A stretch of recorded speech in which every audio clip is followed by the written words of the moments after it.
ইকবাল ভাই, আমার কাছে মনে হচ্ছে যে চুনাহাগা স্টেজ থেকে একজন আছে ব্যাক স্টেজে। আমি একটু কিছুক্ষণ থাকতে পারবেন?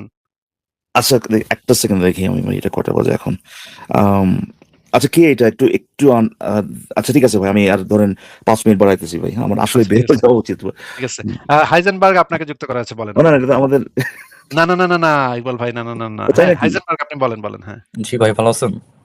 হ্যাঁ, ভালো আছি, আশা করি আপনি ভালো। বলেন তাইলে। আমি কিন্তু নাস্তিক হাইজেনবার্গ না, এটা আমি প্রথমে বললাম। সেটা আমি আপনার ইয়া দেখে বুঝছি তো। আমি জানি আপনি কোন চুনাহাগা স্টেজ থেকে আপনি আসছেন, এটা তো আমি জানি। হ্যাঁ, বলেন, বলেন। আচ্ছা, আপনি কি ভালো আছেন? প্রথমে আমার কোশ্চেন। হ্যাঁ, হ্যাঁ, আমরা সবাই ভালো আছি, আশা করি আপনিও ভালো। বলেন তাইলে।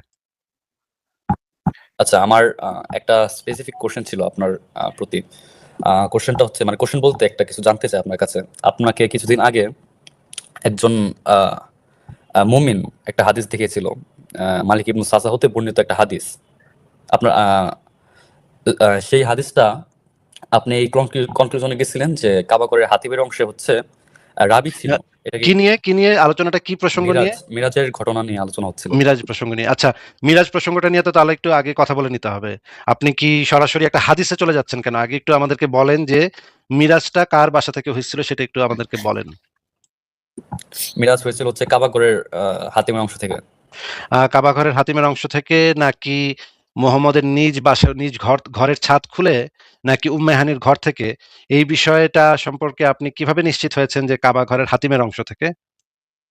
আচ্ছা, আমি যেটা জানি ওটা হচ্ছে উম্মে হানির যে দুইটা সনদ আছে, ওই সনদটা হচ্ছে জয়ীফ সনদ। আচ্ছা, আর জয়ীফ দুর্বল সনদটা সনদ। আপনি একটু আমাদেরকে একটু প্রমাণ করবেন আজকে। মানে যে এই সনদটা যে জয়ীফ সনদ, সেটা আমাদেরকে একটু প্রমাণ করবেন, এবং আমরা বিভিন্ন তাফসির গ্রন্থ থেকে, বিভিন্ন জায়গা থেকে আমরা এই জিনিসটা বের করব যে এই যে উম্মেহানির ঘর থেকে যে মেরাজটা সংগঠিত হয়েছিল, সেটা কতগুলা দলিল প্রমাণে দেয়া আছে, কতগুলা অসংখ্য তাফসির গ্রন্থে বলা আছে, এবং কত কত জায়গাতে বলা আছে। এবং তারপরে আপনি আমাদেরকে বলবেন যে এই যে যারা এই তাফসির গ্রন্থগুলো লিখছে, তারা কি মানে মিথ্যুক, বদমাইশ, মানে ইসলামের বিরুদ্ধে অপপ্রচারের জন্য এই জিনিসগুলো করছে, নাকি তারা এই জিনিসটাকে সত্য বলে মনে করছে বলে তাদের গ্রন্থগুলোতে লিখছে, একটু আমাদেরকে বলবেন। আপনি একটু আগে প্রমাণ করেন যে এই মানে এই সনদটা জয়ীফ, সেটা একটু প্রমাণ করেন আগে। আচ্ছা, কিন্তু আসিফ ভাই, এখানে আমি একটা তো কথা এই আছে, বিষয়ে একটা কথা সেকেন্ড, বলতে আসিনি হাসান ভাই। ভাই, হাসান ভাই, একটা কথা আছে ভাই। আমি ওই এক্স্যাক্টলি কোত্থেকে গেছে না গেছে এটাতে আমি গেলাম না। আপনি ওই যে যেটা বললেন যে যে এই যে যে বর্ণনাগুলো আছে এগুলো জয়ীফ, হ্যাঁ, এই জিনিসটার মানেটা আমাকে একটু বোঝাবেন। এই যে এটা আহ, বর্ণনা জয়ীফ, এটা মানেটা কি? এই ইকবাল ভাই, হাসান জয়ীফ ভাইকে মানে একটু হচ্ছে, জিজ্ঞেস করি। আচ্ছা, আচ্ছা, হাসান ভাই, হাইজেনবার্গ আপনি বলেন তাহলে, জয়ীফ মানেটা কি আগে একটু বলেন। জয়ীফ মানে হচ্ছে দুর্বল, যেটা আছে দুর্বল। কার মানটা দুর্বল, কি কে ভাই, সেটা দুর্বল? জানতে আছে, দুর্বল মানেটা কি? ওই দুর্বল কে ঘটনাটা রাবি। দুর্বল? মোহাম্মদ, মোহাম্মদ দুর্বল ছিল সে সময়, না, এটা কি একটু মিন করে? রাবির কথা বলা হইতেছে এখানে। রাবি আমি দুর্বল আমি মানে একটু কি? বলি, সে কি শরীর আমি স্বাস্থ্য একটু কম বলি। ছিল, মানে সে কি না না, আমি অসুস্থ বলি। থাকতো? আচ্ছা, আমি বলতেছি এখানে হ্যাঁ, বলেন বলেন বলেন। যদি কোনো হচ্ছে সনদের মধ্যে কোনো কালবি থাকে। কালবি চিনেন ভাইয়া? না, কালকে চিনি না, বলেন সনদের বলেন। মধ্যে কোনো কালবি থাকে, এই কথাটার মানে কি? কালবি তো একজন হ্যাঁ, ব্যক্তি, সনদের মধ্যে কোনো কালবি থাকে? এই কথা ভাই, এটা কিছু কালবি না টাইপের ভাই। ব্যক্তি। কি কাল কি টাইপের ভাই? ইকবাল ভাই, শুনছেন আপনি? সনদের মধ্যে যদি কোনো কালবি থাকে, ভাই, তাহলে এটা এটা কত কিছু হতে পারে ভাই, আমি এই ব্যাপারে কিছু জানি না, আমি তার কাছ দাদা, থেকে আমি জানতে একটু চাচ্ছি। ক্লিয়ার হয়নি, আমি একটু ক্লিয়ার হয়নি, প্লিজ। আচ্ছা, আমি আচ্ছা, একটু আমি যদি স্পেসিফিক, বলি সনদের একটু ভিতরে একটু যদি সনদের ভিতরে আমি যদি একটু ক্লিয়ার সুনাহাগা হতে চাই, মিনার প্লিজ। থাকে, সনদের আপনি ভিতরে যদি একটু, সুনাহাগা মিনার থাকে, আরে ভাই, তাহলে এটা জয়ীফ আমাদের বলে। মধ্যে এটা কি কোনো সেন্স মেক করে? এই হ্যাঁ, কথা তো কোনো সেন্স একটু মেক একটু করে না। ক্লিয়ার হতে চান ভাই। আচ্ছা, কালবি জিনিসটা, কালবি কালবি দিয়ে কি আরে ভাই, বলছেন একটু বলবেন? কালবি মানেটা এটা কালবি আমাকে রাবি একটু একজন, বোঝান। হ্যাঁ, রাবি একজন কালবি। মানে কালবি কি কোনো একটা ব্যক্তির নাম, নাকি কালবি একটা টাইপ, নাকি এটা কি? কালবি একজন মানুষ। একজন মানুষ মানে আমি কি কালবি ভাই? না, আপনি কালবি না। আমি কালবি না, তাহলে কালবি কি একজন ব্যক্তি? হ্যাঁ, একজন মানুষ। আচ্ছা, তাহলে পরে তো এটা কোনো অর্থ হইলো ভাই? আমি যদি বলি যে কোনো একটা প্রমাণের মধ্যে যদি হাইজেনবার্গ থাকে, এটা কি ভাই মানে কোনো সেন্স মেক করে? এখন হাইজেনবার্গ যদি মিথ্যুক হয় তাহলে তো ভাই, একটু, হাইজেনবার্গ থাকে, এটা যদি বলি তাহলে তো হলো না ভাই। যদি কেউ বলে যে কোনো একটা, হ্যাঁ, এর মধ্যে যদি মিথ্যুক থাকে তাহলে পরে ঠিক আছে, কিন্তু একজন ব্যক্তি যদি থাকে এর মানেটা কি ভাই? আমি যে আপনাকে জিজ্ঞেস করছি ওই হাদিস সম্পর্কিত কোনো প্রশ্ন করিনি তো, আপনাকে জিজ্ঞেস করছি যে আচ্ছা এখন ক্লিয়ার হইলাম। হ্যাঁ, ঠিক আছে, এখন ক্লিয়ার হইছি ভাই। আমি মনে করছিলাম যে ওই স্পেসিফিক দুটো শব্দ বা একটা শব্দ না, নিয়ে। ওই স্পেসিফিক ক্ষেত্রেও তো আপনি যদি বলেন যে এটার মধ্যে যদি কালবি থাকে, এটা তো কোনো সেন্স মেক করতেছে না। আচ্ছা, তারপরেও আপনি বলেন জিনিসটা যে জয়ীফ, যখন আপনি বলতেছেন, আপনি যেটা বলার চেষ্টা করতেন সেটা হচ্ছে যে ওই ঘটনা সম্পর্কিত কিছু বর্ণনা আছে, কিন্তু সেই বর্ণনাটাকে আপনি রিজেক্ট করতেছেন, কারণ এটা জয়ীফ। এই যে জয়ীফ, কোন একটা হাদিস জয়ীফ, এটার মানেটা কি? এটা আমাকে একটু বলেন। সেই সনদের মধ্যে হচ্ছে মিথ্যুক রাবি থাকবে, ওটা হচ্ছে জয়ীফ। মিথ্যুক রাবি থাকবে, মিথ্যুক রাবি থাকলে পরে সেটা জয়ীফ হয়ে যায়, রাইট? এর মানেটা কি এইটা যে সে ওই ব্যাপারে মিথ্যা কথা বলছে, ওই যে ব্যাপারে সে ইয়ে করতেছে আর কি, বর্ণনা করতেছে, ওই ব্যাপারে সে মিথ্যা কথা বলছে, এটা মানে কি সেটা হয় কিনা? না, এটা মানে সেটা হয় না। এটা তাহলে মিথ্যুক করতে যেটা পারে মিথ্যাচার, করতে পারে, নাও করতে পারে। সেটাই বলতে চাচ্ছি, তার মানে হচ্ছে মিথ্যুক মানে সে হয়তো বা মিথ্যুক, অন্য কিছু, এটা অন্য কোনো ব্যাপারে, রাইট? মানে যে কোনো একটা ব্যাপারে, সব ব্যাপারে। এখন যদি হাদিসের কথা বলেন, যে মিথ্যা বলতেও পারে, নাও বলতে পারে। সেটাই তো আমি যেহেতু বলতেছি মিথ্যা, আপনাকে, যে সেটাই বলতেছি আপনাকে না, জিজ্ঞেস করা হচ্ছে যে আপনি তো গ্যারান্টি দিয়ে একজন মানুষকে বলতে পারেন না যে ওর তো সারা জীবন মিথ্যুক হয়ে যতগুলা গেছে, কথা তাই না? বলছে, সারা জীবনে যত কথা বলছে সব কথা মিথ্যা বলছে, এই যে জীবনে কোনোদিন সত্য বলে নাই, এই কথা তো কেউ বলতে পারে না, তাই না? এটা তো যৌক্তিক না এই ধরনের বক্তব্য দেয়া, নাকি? হ্যাঁ, সারা জীবন মিথ্যা বলতে পারে না। বা একজন সারা জীবন সব কথা সত্য বলতে পারে না, কারণ এটার ভিতর মিথ্যা থাকতে পারে, নাকি? মানে থাকতে গ্যারান্টি পারে, বলতে বাট পারেন না, কিন্তু একদম যেহেতু 100% শিওর বলা যাবে না। হাজার ভাই, যেহেতু আপনি বলেই দিচ্ছেন এর ভিতরে মিথ্যুক আছে, সেটা তো মিথ্যুক আছে মানে হচ্ছে সে অন্য কোনো ব্যাপারে আপনার কাছে প্রমাণ আছে যে এবারে মিথ্যা কথা বলছে, রাইট? আপনি তো এই যে যে হাদিসটা, এইটা সে মিথ্যা বলছে, এই হাদিসটার ব্যাপারে সে মিথ্যা বলছে, এটা দাবি করতে হলে তো ওই যে বর্ণনা আছে, বর্ণনাটা হয় নাই, এইটার প্রমাণ আপনার কাছে থাকতে হবে, ঠিক না? এখন এই ক্ষেত্রে আমি 100% শিওর আপনাকে যেটা থাকবো প্রশ্ন না। করতে সেটা উত্তর দেন, যে এইটার ব্যাপারে এই হাদিসে যে বর্ণনা আছে, সেই বর্ণনাটার ক্ষেত্রে ওই যে একটা রাবি মিথ্যা কথা বলছে, এইটা দাবি করতে হলে তো ভাই এই বর্ণনাটা যেটা আছে এটাই হয় নাই, এইটার প্রমাণ আপনার কাছে থাকতে হবে। যেহেতু আপনার কাছে নাই, সে কারণে আপনি বলতেছেন যে হয় মিথ্যা কথা কইছে, না মিথ্যা কথা কয় নাই, আমরা জানি না, কিন্তু সে যে মিথ্যুক এটা তো আপনি শিওর নাকি? একজন ওখানে ছিল হ্যাঁ, মিথ্যুক, মিথ্যুক সে, এটা আমি শিওর। হ্যাঁ, যার মানে হচ্ছে যে সে অন্য কোনো একটা ব্যাপারে সে মিথ্যা কথা বলছে, এইটার হয়তো বা প্রমাণ আপনার কাছে আছে, রাইট? যেহেতু একটু রিপিট করবেন, নেটওয়ার্কে স্যার, সমস্যা আপনি চলছে। যেহেতু তাকে মিথ্যুক বলতেছেন, এবং আপনি যেহেতু জানেন না যে এই হাদিস সম্পর্কে, এই হাদিসের যে বর্ণনা সেটার ব্যাপারে মিথ্যা কথা বলছে কিনা বলে নাই, তার মানে আপনি শুধুমাত্র তাকে মিথ্যুক এটা বলতে পারেন, অন্য কোনো ব্যাপারে মিথ্যা কথা বলছে, হয়তোবা এটার প্রমাণ আপনার কাছে আছে, এইটার উপর ভিত্তি করে, ঠিক না? হ্যাঁ, ওটা 100% শিওর না অবশ্য, যে মিথ্যা বলছে নাকি বা মিথ্যা বলছে এরকম তো ভাই সিউরিটি নাই। এই তো আমি আপনাকে বললাম আমি যে এই হাদিসের ব্যাপারে যে মিথ্যা কথা বলছে এটা তো প্রমাণ নাই আপনার কাছে। প্রমাণ যদি কিন্তু এটা থাকতো সহিহ তাহলে হাদিসের তো সাথে আপনি, কন্ট্রাডিক্ট করলে, ভাই প্রমাণ যদি থাকতো তাহলে তো ভাই এই আপনার যে, হ্যাঁ, এইবারে রাবি মৃত্যু কিনা এটা বলার তো দরকার নাই, আপনার কাছে প্রমাণই আছে ওই ঘটনা ঘটে নাই। আপনাকে উদাহরণ দিয়ে বলি, ধরেন এই আহ, আহ, যে যে হাদিসের কথা আপনি বলতেছেন যেটা জয়ীফ, ধরেন সেখানে বলা আছে যে মোহাম্মদ উম্মে হানির ঘরের থেকে গেছে, বাইরে হয়েছে, ঠিক আছে? এখন উম্মে হানির ঘরের থেকে বাইর হয়েছে, এই ঘটনাটা মিথ্যা, এটা যদি প্রমাণই থাকে আপনার কাছে, তাহলে তো ভাই এই হাদিস জয়ীফ না খইফ না লইফ না টইফ, এটা তো কিছু যায় আসে না, আপনার কাছে তো প্রমাণই তো আছে যে উম্মে হানির ঘরের থেকে যায় নাই, ঠিক না? বুঝা গেছে কথাটা কি বলছি? হ্যাঁ, বুঝতে পারছেন। আপনার কাছে প্রমাণই থাকে যে মোহাম্মদ ওই ঘরের থেকে বাইরে নাই, তাহলে তো কে মানে কে মিথ্যা কথা বলছে না, আমি তো তাতে কিছু যায় আসে না। অবশ্যই আপনার কাছে যে প্রমাণ নাই যে মোহাম্মদ ওই দিন উম্মে হানির ঘরের থেকে বাইর হয় নাই, এটা পক্ষে কোনো প্রমাণ নাই। সেই জন্য আপনি বলতেছেন যে ভাই যে বেটায় যারা বর্ণনা করছে তার মধ্যে একটা মিথ্যুকে আছে। এখন এই মিথ্যা কথাটা সে কিসের ব্যাপারে বলছে? একে যে মিথ্যুক বলতেছেন, মিথ্যা কথাটা সে কিসের ব্যাপারে বলছে? অন্য কোনো ব্যাপারে নিশ্চয়ই যে কার ঘরেতে বাড়িছে এইটার ব্যাপারে যে সে মিথ্যা কথা বলছে, এটা তো আপনি বলতে পারতেছেন না, পারতেছেন? না, ওই এক্সাক্ট ব্যাপারে বলতে পারতেছে না, বাট রাইট, কিন্তু তাহলে তাকে মৃত্যু কেন বলতেছেন? তাহলে মৃত্যু কেন বলতেছেন? অন্য কোনো ব্যাপারে মিথ্যা কথা বলছে, হয়তো আপনার কাছে প্রমাণ আছে অন্য কোনো এটা ব্যাপারে, রাইট? এটা হতে পারে যে অন্য কোনো ব্যাপারে সে মিথ্যা কথা বলছে, এইটার প্রমাণ কি আপনার কাছে আছে যে অন্য কোনো ব্যাপারে মিথ্যা কথা বলছিল সে? রাইট নাও আমি এক্সাক্ট রেফারেন্স রাইট দিতে না, পারবো। আচ্ছা ঠিক আছে, অসুবিধা নেই, সেটা আমরা কনসিডার করলাম। তাহলে হাইজেনবার্গ ভাই, আপনি আমাদেরকে একটু বলেন তো আপনার স্ট্যান্ডটা কি এটা যে আপনি সহি হাদিস ছাড়া অন্য কিছুকে সত্য হিসেবে অ্যাকসেপ্ট করেন না, কোরআন এবং সহি হাদিস ছাড়া অন্য কিছুকে অ্যাকসেপ্ট করেন না? না আসিফ ভাই, আমার একটা এখানে যাওয়ার আগে আমার একটা পয়েন্ট ছিল ভাই, একটা পয়েন্ট ছিল আসিফ ভাই। আচ্ছা বলেন বলেন। আচ্ছা ঠিক আছে, ওই যে সে কিন্তু বললো যে অন্য কোনো জায়গায় যে মিথ্যা কথা বলছে এটার প্রমাণটা তার কাছে আপাতত নাই, বাট আমি কিন্তু এটা দিতে পারি যে ভাই একটা মানুষ মিথ্যা কথা বলতেই পারে, হ্যাঁ, একটা মানুষ ওরাবার এটা অন্য কোনো জায়গায় হয়তো বা তার প্রমাণ থাকুক বা না থাকুক দিতেই পারে, কিন্তু এই ব্যাপারে যে সে যে মিথ্যা কথা বলছে এটার তো প্রমাণ আপনার কাছে নাই, রাইট হাজার ভাই? যদি কন্ট্রাডিক্ট করে অবশ্যই সে মিথ্যা বলছে। কি কন্ট্রাডিক্ট করে যদি সহির সাথে কন্ট্রাডিক্ট করে, ভাই? আচ্ছা, সহির সাথে কন্ট্রাডিক্ট করে কিনা আমরা একটু পরে দেখব। এটা তো দেখতে হবে প্রথমে কন্ট্রাডিক্ট করে কিনা, আর ওইটা যদি সহি হয়, ওইটা তো সহি হইতে হবে। কিভাবে সহি হইলো? সহি যদি হয় তার মানেটা কি? আপনি যদি ওটাকে ধরে নেন যে ওই বর্ণনাটা সত্য, মানে বর্ণনাটা অবশ্যই হয়েছে, তাহলে তো বর্ণনাটা যে সত্য এটা তো প্রমাণ দিতে হবে নাকি ভাই? প্রমাণ দিতে হবে না? ভাই এটা ওই এক্সাক্ট প্রমাণ দেয় এখন কি, আমরা তো মানে এক্সপ্লেনেশন নিয়ে কথা বলতেছি, মানে রাবির যে কথাটা আছে ওটা নিয়ে কথা হইতেছে। আরে ভাই, আপনি যে বলতেছেন যে সহির সাথে কন্ট্রাডিক্ট, ওইটা যে সহির সাথে মানে কি?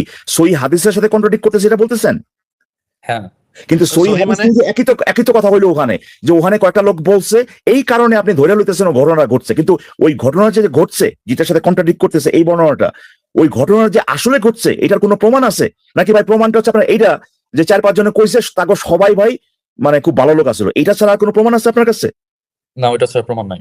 এক্স্যাক্টলি, এটা হচ্ছে হ্যাঁ, আমার পয়েন্ট, সেটাই যে সেটাই যে যে মতনের কিন্তু কোনো প্রমাণ নাই ইকবাল ভাই, মতনের কিন্তু কোনো প্রমাণ নাই। হ্যাঁ, সনদটাই কিন্তু এখানে ফ্যাক্টর, একমাত্র যে একমাত্র হাদিস এমন ফ্যাক্টর। ভাই, কারণটা হচ্ছে যে আপনার কাছে যদি ওই ঘটনা ঘটছে এটার প্রমাণ যদি থাকতো, তাহলে পরে ভাই কোন হালাই কইছে এটা তো আর কিছু যায় আসে না, ঠিক না? আপনার কাছে ঘটনা ঘটছে হ্যাঁ হ্যাঁ, ওইটারই প্রমাণ আছে, ঠিক কিনা হাসান ভাই? অবশ্যই। আচ্ছা আচ্ছা, হ্যাঁ আমার কথাটা রাইট। বোঝাতেছেন কি বলছি?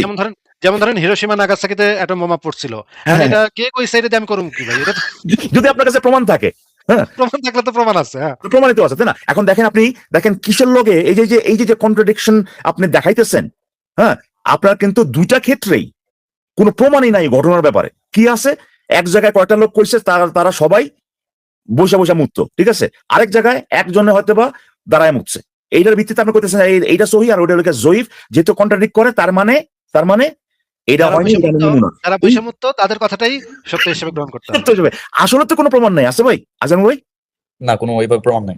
আসলে কোনো প্রমাণই নাই। আপনি যার যে মানে এক্সাম্পল হচ্ছে দিলেন, যার মানে হচ্ছে এই যে আপনি ওই বেড়ায় আরেক জায়গায় মিথ্যা কথা বলছো, যেটা কিনা আপনার ভাষ্য আমার ভাষ্য, যে যদি আপনি দেখাইতেই পারতেন এই ব্যাপারে মিথ্যা কথা বলছে, তাহলে তো আপনি দেখাই দিলেন যে আসলে কোন ঘটনা ঘটছে, কিন্তু সেটা তো আপনার কথা অনুযায়ী সেই প্রমাণ আপনার কাছে নাই। আপনি বলতেছেন যে ওই বেড়ায় আরেক জায়গায় মিথ্যা কথা কইছিল, তাই এই ব্যাপারে যা কইছে আমি এটা গ্রহণ করুম না, ঠিক আছে? এই যে আপনি যে বললেন, হ্যাঁ, গ্রহণ করুম না মানে আপনি কিন্তু গ্রহণ করুন না, শুনুন না, আপনি অ্যাকচুয়ালি দাবি করতেছেন যে এইটা আসলে ওইভাবে হয় নাই, যেটা কিনা আপনি নিজে প্রমাণ করতে পারবেন না। তো আপনি আমাকে একটু যে আমি আগের প্রশ্নটা গেলাম আর কি, যে জয়ীফ ইকবাল আর ভাই, এখানে সহি, হ্যাঁ, আমার আরেকটা আছে, আরেকটা পয়েন্ট জিজ্ঞেস করার আছে। আপনি আপনার এটা একটু পরে করেন, দিলে আমি এটা করে নিই। হাইজেনবার্গ ভাই, কালবি নামক রাবি যে মিথ্যাবাদী, এই যে সে যে মিথ্যাবাদী, এই বিষয়ে কি আপনার কাছে কোনো সহি সনদ আছে? এখন আমার কাছে এক্স্যাক্টলি তো নাই ভাই রাইট নাও। আচ্ছা ঠিক আছে, না, না, না। তাহলে আরেকটা তাহলে আপনি কিভাবে শিওর হয়েছেন? আপনি যদি সহি হাদিস ছাড়া কিছু না মানেন, তাহলে কালবি নামক হাদিস যে মিথ্যাবাদী, এই কালদিন তথ্যটা কালদিন সম্পর্কে, কালবি নামে কি হাদিস নাকি রাবি, কি বললেন আপনি? কালবি নামে যে রাবি, রাবি আচ্ছা, রাবি নামে আমি যে তো রাবি, বলছিলাম সে যে হাদিস। মিথ্যাবাদী, হুম, এই তথ্যটার সে কোথায় মিথ্যা বলছে, এটার কি কোনো সহি সনদ আছে? যদি সহি সনদ না থাকে, তাহলে সহি সনদ ছাড়া আপনি একটা জয়ীফ বর্ণনা নিয়া বা জাল বর্ণনা কে মানে ইয়াদ ধইরা কিভাবে বলতেছেন যে কালবি একজন মিথ্যাবাদী? এইটাই তো আপনার আগে সহি সনদ দিয়ে প্রমাণ এটাই তো করতে ভাই করতে হবে। প্রথমত আরেকটা ঘটনা আছে, যেটা সহি কইতেছেন ভাই, ধরেন 5 জনে আছে, ওই যে বৈশামুত্তু আর কি, ওই ধরেন 5 জনের, ওরা কি আপনার কাছে কোনো প্রমাণ আছে ওরা জীবনে কোনো মিথ্যা কথা বলে নাই? আচ্ছা, আমি একটা একটু অ্যাড করি না, আমার না, এই ইকবাল ভাই, বক্তব্যটা। প্রশ্নটা একটু শুনেন, আমি বলি প্রশ্ন আমি শুনে বলি কি আমি বলেন বলি ভাই, ওই যে প্রথমত যাকে মিথ্যা কথা বলছেন, সরি মিথ্যুক বলতেছেন, সে কোথায় কোন জায়গায় মিথ্যা কথা বলছে এইটার তো সহি বর্ণনা লাগবে নাকি ভাই প্রথমত?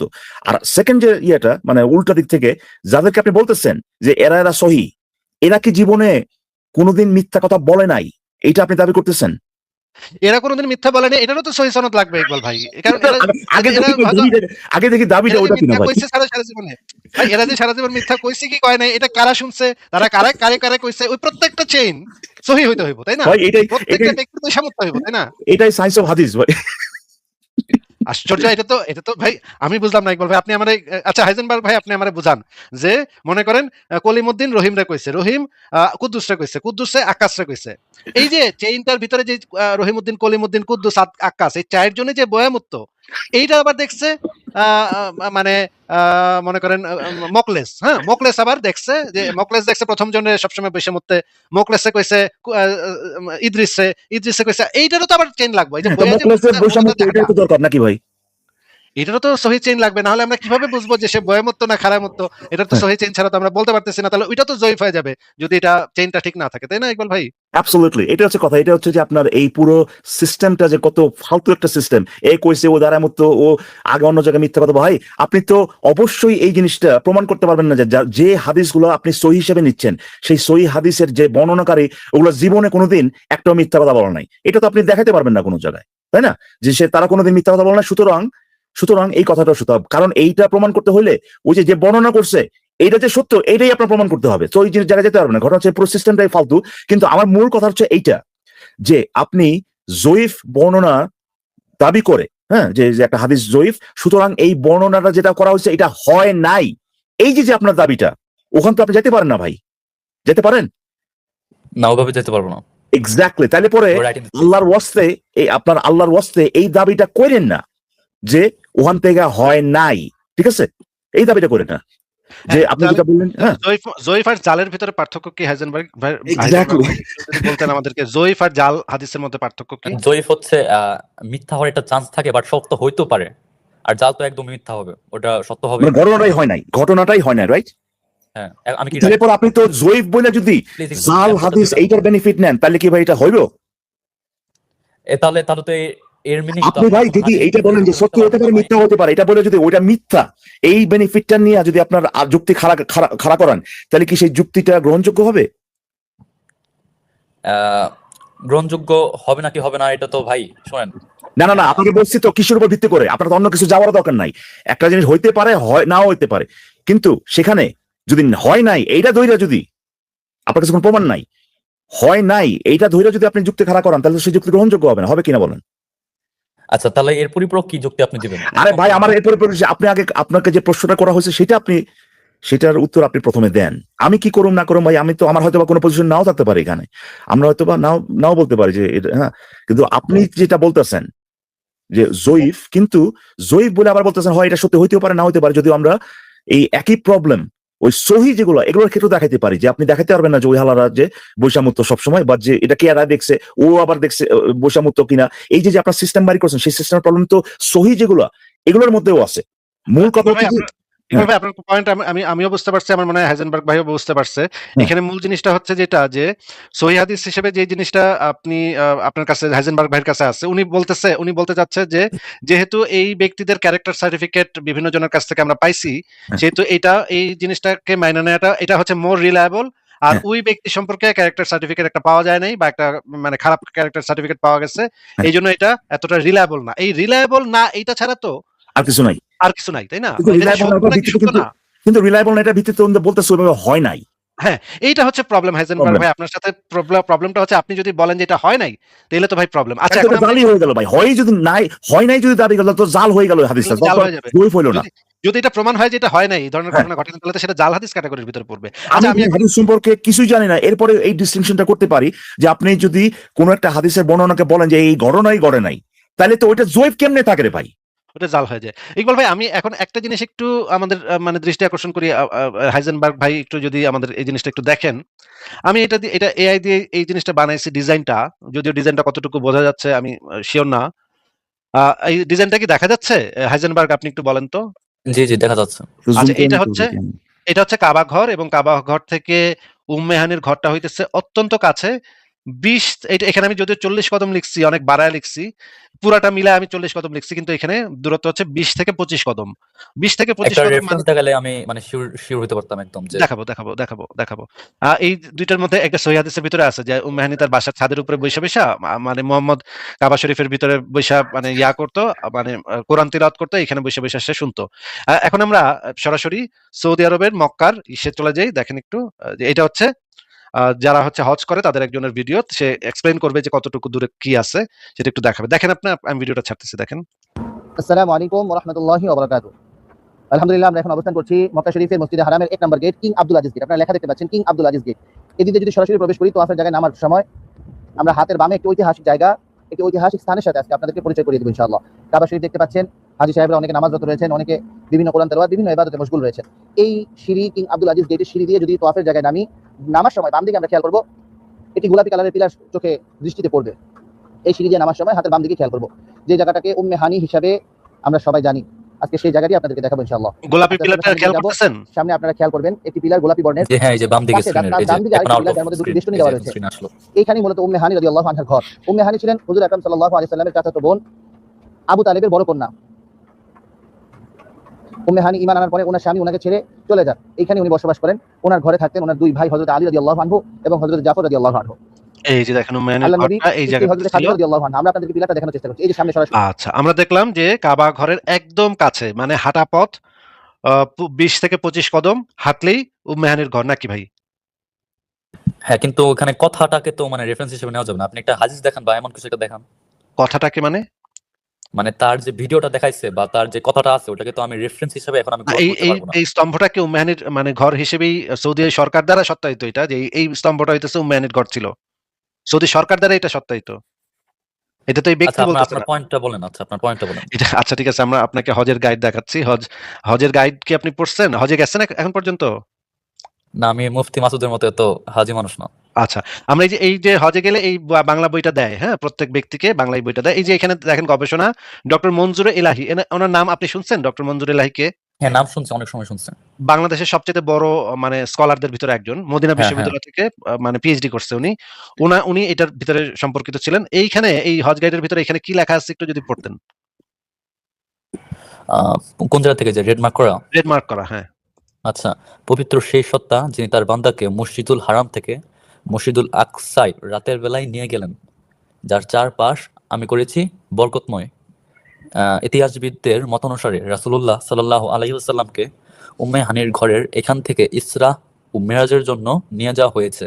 আর তৎকালে কাবা শরীফের চারপাশে সামান্য এলাকা জুড়ে ছিল মসজিদুল হারাম। উম্মে হানির ঘর মসজিদুল হারাম থেকে ছিল দূরে। তা সত্ত্বেও এই জায়গাকে মসজিদুল হারাম বলে উল্লেখ করা হয়েছে। মানে হচ্ছে ওই অঞ্চলটা, যে অঞ্চলটা হচ্ছে মসজিদুল হারাম অংশ, সেটার একটু বাইরেই ছিল উম্মেহানির ঘর। এই জিনিসটা কি বোঝা যাচ্ছে? আচ্ছা ঠিক আছে, আমি আরো রেফারেন্স দেখাচ্ছি। আসিফ আসিফ ভাই, ওটাই একটু দেন, ওটাই দেন, আচ্ছা, ওটাই দেন। জাস্ট আপনি ওনাকে একটু জিজ্ঞেস করেন, বা হাসান ভাই আপনি একটু বলেন যে এইটা ঘটনাটা সত্য কিনা, আদৌ সত্য কিনা সেটা না, কি বলা হয়েছে এখানে এতটুকু একটু বলেন। হাইজেনবার্গ, আপনি আনমিউট করে কথা বলেন। হ্যাঁ, হ্যাঁ, বলেন। হ্যাঁ, হ্যাঁ। আচ্ছা, প্রথমে বলা হয়েছে পবিত্র সেই সত্তা যিনি তার বান্দাকে মসজিদুল হারাম থেকে, মানে বিরাজের একটা ঘটনা এখানে উল্লেখ করছে। তারপরে এতে ইতিহাসবিদদের মতানুসারে তাকে হচ্ছে নবী সাল্লাল্লাহু আলাইহি সাল্লামকে উম্মে হানির ঘরে এখান থেকে ইসরা মেরাজের জন্য নিয়ে যাওয়া হয়েছিল এই ঘরের এখান থেকে। আচ্ছা, আর তৎকালে কাবা শরীফের চারপাশে সামান্য এলাকা জুড়ে ছিল মসজিদুল হারাম, মানে সেই সময় 1400 বছর সেই আগে সময় কাবা শরীফ। সেই সময় 1400 কাবা শরীফের অঞ্চলটা ছিল একদম ছোট, যেটা ছিল ওই অঞ্চলটা ঘিরে, তাই না? সামান্য এলাকা জুড়ে ছিল মসজিদুল হারাম। তারপর আহ পড়েন, উম্মেহানির ঘর ছিল মেহানির ঘর মসজিদুল হারাম থেকে ছিল দূরে। মানে তার উম্মে হানির ঘর মসজিদুল হারাম থেকে ছিল দূরে। তৎকালে কাবা শরীফের চারপাশে সামান্য এলাকা জুড়ে ছিল মসজিদুল হারাম, আর ওই মসজিদুল হারাম থেকে উম্মেহানির ঘরটা ছিল দূরে। কিন্তু এখন এটাকে এক্সপান্ড করা হয়েছে, অসংখ্য হজযাত্রী সেখানে যায় দেখে সেটাকে এখন অনেক বড় জায়গা নিয়ে সেটাকে করা হয়েছে। এখন সেই যে উম্মেহানির ঘরটা ওইটার ভিতরে ঢুকে গেছে। তার মানে আসিফ ভাই কিসের ওই যে ভিতরে? মসজিদুল ইসের হারাম। ভিতরে, মসজিদুল হারামের ভিতরে ঢুকে গেছে। মানে বোঝা গেছে হাসান ভাই এখানে কি বলা হচ্ছে এখানে? আমি হচ্ছে 1 2 3 তৃতীয় লাইনের যে একটা আছে দাঁড়িয়ে আছে, তারপর একটু বুঝান তো দেখি, আমি ততটুকু বুঝি না। আচ্ছা, আমি যতখানি বলছি আমি বলি ভাই। মানে যখন অ্যাকচুয়ালি ঘটনা ঘটছে তখন মসজিদুল হারাম বলে যে জিনিসটা ছিল, যে জায়গাটা ছিল, ওটা খুবই ছোট্ট একটা জায়গা ছিল, এবং ওইটা ওই আপনার উম্মে হানির যে যে ইয়েটা আপনার ঘর যেটা, সেটা থেকে ভিন্ন ভিন্ন জায়গায়, ঠিক আছে? কিন্তু এখন উম্মে হানির যে জায়গা ঘরটা, এটা ওই মসজিদুল হারামের যে গন্ডি, এটার ভিতরে ঢুকাই দিছে, বুঝতে পারছেন? মসজিদুল হারাম বলতে যে জিনিসটা, যে গন্ডিটা যেটা, এটা ওই উম্মে হানির ঘরটাকে ইনক্লুড করে ভাই এখন, ঠিক আছে? এখানে বলা হচ্ছে যে আগে তৎকালে কাবা শরীফের চারপাশে সামান্য এলাকা জুড়ে ছিল মসজিদুল হারাম, উম্মে হানির ঘর মসজিদুল হারাম থেকে ছিল দূরে, মানে এটা বাইরে ছিল, ঠিক আছে? কিন্তু এখন এইটা সত্ত্বেও, এই যে বাইরে থাকা সত্ত্বেও, এখন এটাকে ওই পুরো ওই উম্মে হানির ঘরটা শুদ্ধা ওই পুরো জায়গাটাকে এখন মসজিদুল হারাম বলে, বুঝতে পারছেন কথাটা? এই জিনিসটাই আমি তৈরি করছি ইকবাল ভাই, এই জিনিসটাই আমি না তৈরি করছি। আমি এই জিনিসটা আবার একটু দেখাই, এখন ওই ম্যাপটা আবার একটু আপনি দেখবেন। তৈরি করছেন, কিন্তু এটা তো আপনার বক্তব্য না, আমার বক্তব্য না। হ্যাঁ, এটা আরেকজনের বক্তব্যের উপর ভিত্তি করে আপনি বোঝানোর জন্য দেখাতেছেন, ঠিক না? আমি এই জিনিসটা তৈরি করছি আরেকজনের বক্তব্য, এখান থেকে বক্তব্যটা নেওয়ার জন্য। মানে আগের যুগে মসজিদুল হারাম ছিল এই যে এইটুক, যেখানে হচ্ছে গিয়ে গোল দাগটা আছে না, কাবার বাইরে একটা গোল দাগ আছে না, এইটুক ছিল মসজিদুল হারাম, ঠিক আছে? এবং সেই সময় উম্মাহানির ঘরটা ছিল দূরে। কিন্তু এখন এই পুরা অঞ্চলটা মসজিদুল হারাম হিসেবে বিবেচিত, এবং এখন উম্মাহানির ঘরটা ওই মানে মসজিদুল হারামের ভিতরে ঢুকে গেছে। আমার এই জিনিসটা কি বুঝতে পারছেন? আরো ভালোভাবে দেখাবো, আরো মানে ভাবে আছে, আরো মানে মানে পরিষ্কার বর্ণনা আছে। আমরা যদি আবু বকর জাকারিয়া, একটু জিজ্ঞেস করেন ওনাকে একটু, যে উনি জিনিসটা বুঝতে পারছেন কিনা।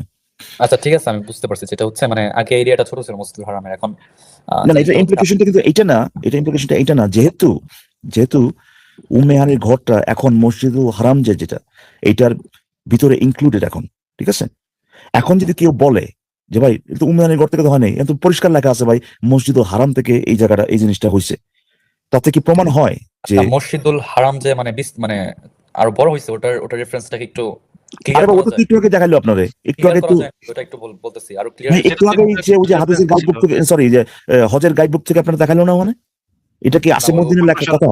সম্প্রসারণ করা হয়েছে, এটা তো এখানে লেখা আছে। আচ্ছা, এই ডক্টর আবু বকর জাকারিয়ার তাফসির থেকে দেখেন, এখানে মসজিদুল হারাম বলতে সাধারণত বোঝায় বায়তুল্লাহ শরীফের চতুর্দিকের আঙিনাকে যা দেয়াল দ্বারা পরিবেষ্টিত। তবে কোরআন সুন্নাহর কোন স্থানে তা মক্কার পূর্ণ হারাম শরীফ অর্থে ব্যবহৃত হয়েছে, যা কয়েক বর্গমাইল এলাকাব্যাপী, যা সীমানা হয়েছে এটা। যেমন মেরাজের ঘটনায় মসজিদুল হারামের উল্লেখ আছে। ইমামগণের ঐক্যমতে এখানে মসজিদুল হারাম অর্থ বায়তুল্লাহর আঙিনা নয়, কারণ মেরাজের শুরু হয় উম্মে হানি রাদিয়াল্লাহু আনহার ঘর থেকে, যা বায়তুল্লাহর আঙিনার বাইরে। এই বায়তুল্লাহর আঙিনা যেটা আগের মসজিদুল হারাম ছিল ছিল সেটার বাইরে, আঙিনার বাইরে। অনুরূপ সূরা তওবার শুরুতে ৭ নং আয়াতে মসজিদুল হারামের উল্লেখ আছে, তার অর্থ পূর্ণ হারাম শরীফ। একটু কি কারণ ভাই এখানে ইন্টারপ্রেট করতে পারবো? হ্যাঁ, বলেন। আচ্ছা, এখানে যে আমি কোন জায়গায় মাউস যে পয়েন্ট করে রাখছি দেখতে তো পারতেছেন, এটা হচ্ছে প্রথম, দ্বিতীয়, দেখতে পাচ্ছি তৃতীয়, না। চতুর্থ, পঞ্চম, ষষ্ঠ, সপ্তম লাইনের যে কমার পরে একটা আছে যা যা বাইতুল্লাহ আঙিনার বাইরে। এটা হ্যাঁ, কোন ওইটা সময়ের যে বাইতুল্লাহ আগের যে, আঙিনার বাইরে? এটা যে আগের যে মানে বায়তুল্লাহ ছিল, মসজিদুল হারাম ছিল যেটা ছোট জায়গা নিয়েছিল, সেটার বাইরে পড়ছে। কিন্তু বর্তমান যে মানে মসজিদুল হারাম আছে সেটার ইনক্লুড সেটার ভিতরে ইনক্লুডেড উম্মে হানির ঘর এখন। এখানে মসজিদুল হারাম বলতে সাধারণত বোঝায় বায়তুল্লাহ শরীফের চারদিকে আঙিনা বা দেওয়াল দ্বারা পরিবেষ্টিত। তবে কোরআন ও সুন্নাহ কোন কোন স্থানে তা মক্কার পূর্ণ হারাম শরীফ অর্থ ব্যবহৃত হয়েছে। এ মানে কোরআন বা সুন্নাহয় এই যে মসজিদুল হারাম বলতে মক্কার যে পূর্ণ হারাম শরীফ আছে ওটাও বোঝানো হয়েছে অনেক সময়, যা কয়েক বর্গ মাইল এলাকাব্যাপী, যা সীমানা চিহ্নিত করেছেন ইব্রাহিম আলাইহিস সালাম। ইব্রাহিম আলাইহিস সালাম যেটা অনেক বিস্তীর্ণ ছিল যে এলাকাটা, সেটা হচ্ছে চিহ্নিত করেছেন। যেমন মিরাজের ঘটনায় মসজিদুল হারামের উল্লেখ রয়েছে। আচ্ছা, ইমানগণের ঐক্যমতে এখানে মসজিদুল হারাম অর্থ বাইতুল্লাহর আঙিনা নয়, কারণ মেরাজের শুরু হয় উম্মে হানি রাদিয়াল্লাহু আনহার ঘর থেকে, যা বাইতুল্লাহর আঙিনার বাহিরে। এখন তো ভাই বুঝাইতেছে যে বায়তুল্লাহ আঙিনার বাহিরে হচ্ছে উম্মে হানি রাদিয়াল্লাহু আনহার ঘর। সেটাই তো আপনাকে বললাম যে সেই সময়ে বায়তুল্লাহর আঙিনাটা ছিল ছোট, সেই সেই সেই সময় কেন হিসাবে। বোঝাচ্ছে ভাই? এটা তো বর্তমান বোঝাচ্ছে ভাই। আরে এটা এখানে তো হ্যাঁ সেই বাইতুল আঙিনার বাইরে তো ভাই, কিন্তু যে এই জিনিসটা আপনার যে উম্মে হানির এইটা নিয়েই আপনার আপনার ওই যে মসজিদুল হারাম এটা ওই ওই ওই অংশটা আপনার বিস্তৃত করা হয়েছে এখন। বোঝা গেছে কি এখানে কি লেখা আচ্ছা, আছে ভাই? আচ্ছা, মানে মক্কার ইয়াটা যে এক্সপ্যান্ড করা হয়েছে এটা তো সবাই জানে। এটা তো এটা নিয়ে মানে ডিসপিউট কেন হইতেছে এটাই তো আমি বুঝতেছি না ইকবাল ভাই। মানে এটা নিয়ে ডিসপিউটের কি আছে? আমি তো এটা মাথায় ঢুকতেছে না। মানে মসজিদুল কারণটা হচ্ছে যে পরবর্তীতে তারা কোনো বর্ণনা যদি লেখা থাকে যে মসজিদুল হারাম থেকে কিছু হয়েছে, ওরা ওই যে আগে যে গন্ডি ছিল সেই গণিতটা ধরে, হ্যাঁ। বলবে যে দেখেন দেখেন এটা তো ওটা তো উন্নয়নের ঘর তো বাইরে, এইটা হচ্ছে তাদের এই যে ইয়েটা আর কি, মানে আপনার এটা কি বলবো, এটা আমি খারাপ শব্দ ব্যবহার করতে চাচ্ছি না, খারাপ শব্দ মানে কি মানে নেগেটিভ ভাবে বলতে চাচ্ছি না, হয়তো ওরা না বুঝে বলতেছে, বাট ঠিক আছে। ইকবাল ভাই, আমি এখন মানে অনেকগুলা জায়গা থেকে আমি দেখাবো। প্রথমে আমি আসিফ ভাই একটু আপনাকে একটু ইন্টারাপ্ট করে আমি আমি আমার বেরোতে হচ্ছে আর কি। হ্যাঁ আসিফ ভাই আপনি তাহলে আচ্ছা, আলোচনা করেন। আমার মনে হয় যে হাজিনুর ভাই আপনার অ্যাটলিস্ট এতক্ষণ কথা বলে যেটা বুঝতে পারলাম আর কি, যে উনি আমার মনে হয় যে যে উনাকে যদি বোঝানো যায় বা উনাকে যদি সঠিক তথ্যগুলো দেওয়া যায়, আমার মনে হয় যে উনি আর কি মানে আম, ওটা রিসিভ করেন। ওটা আমার এখন পর্যন্ত এরকম কোনো ইয়ে পাই নাই যে উনি জাস্ট শুধুমাত্র ইয়ে করার জন্যই বিরোধিতা করার জন্য বিরোধিতা করতেছেন, এরকম কোনো ধরনের আভাস আমি পাইনি আর কি। So আমার মনে হয় যে আপনি হয়তো এটা সুন্দরভাবে ওনার সাথে আলোচনা করা যেতে পারে। আর পরবর্তীতে হাজার ভাই যদি আপনার সাথে আমার কথা হয় আর কি, যেহেতু আপনি আমাকে এই ইয়েটা দিচ্ছেন, আপনাকে এই ইমপ্রেশনটা দিচ্ছেন যে আপনার সাথে কথা বলা যেতে পারে, আমি আপনার সাথে যে হাদিস, হ্যাঁ, এবং এই যে সহি মহি এগুলোর গ্রেডিং এর যে কোনো মূল্যই নাই, হ্যাঁ, কোনো একটা ঘটনা আদৌ ঘটছে কিনা এই ব্যাপারে আপনার সাথে আমি আলোচনা করতে পারি জেনারেলি, মানে কোনো একটা পার্টিকুলার হাদিস নিয়ে না, হাদিসের যে যে ইয়েটা যেটা ফরম্যাটটা যেটা, এবং এইটার মাধ্যমে আমরা বলতে পারি কিনা কোনো একটা ঘটনা ঘটছে কি ঘটে নাই, এটা নিয়ে আমি আলোচনা করতে আপনার সাথে আগ্রহী আর কি পরবর্তীতে। তো আজকে আর পারতেছি, আজকে আমার আমার এখন অ্যাবসলিউটলি এখন বেরোতে হচ্ছে আর কি। হ্যাঁ, তো ধন্যবাদ। আচ্ছা, আজকে আজকে আজকে তাহলে আপনি মানে বিরক্ত লাগলে যাইতে পারেন, বাট আমি ইন্টারেস্টেড, সমস্যা নেই। আমি আচ্ছা আচ্ছা, অসুবিধা নেই, আজকে আমার সময় হচ্ছে না। ইকবাল ভাই, তাহলে আপনি আবার যদি পরে সময় হয় তাহলে চলে আসেন। আচ্ছা আচ্ছা আচ্ছা, ঠিক আছে ভাই, ভালো থাকবেন। হ্যাঁ হাজিম ভাই, থ্যাংক ইউ, পরে কথা হবে। ওকে ভাই, ভালো থাকবেন। Okay bye. Good night. Okay Iqbal ভাই, গুড নাইট আপনাকে। তাহলে হাইজেনবার্গ ভাই, আমরা যে জিনিসটা দেখলাম যে উম্মে হানির ঘরটা ছিল একদম কাবা শরীফের খুবই কাছাকাছি, যেখানে কয়েক কদম হাঁটলেই উম্মে হানির ঘরে যাওয়া যায়। এবং হাদিসের ভিতরে এই জিনিসটা বর্ণনা আছে, আপনাকে আমি সেটা দেখাচ্ছি যে জি অবশ্যই। ইসের মানে কাবা ঘরের উপরে, কাবা ঘরে বৈশা মোহাম্মদ সূরা পড়তো রাত্রেবেলা। দাঁড়ান একটু। আচ্ছা, সমস্যা নেই।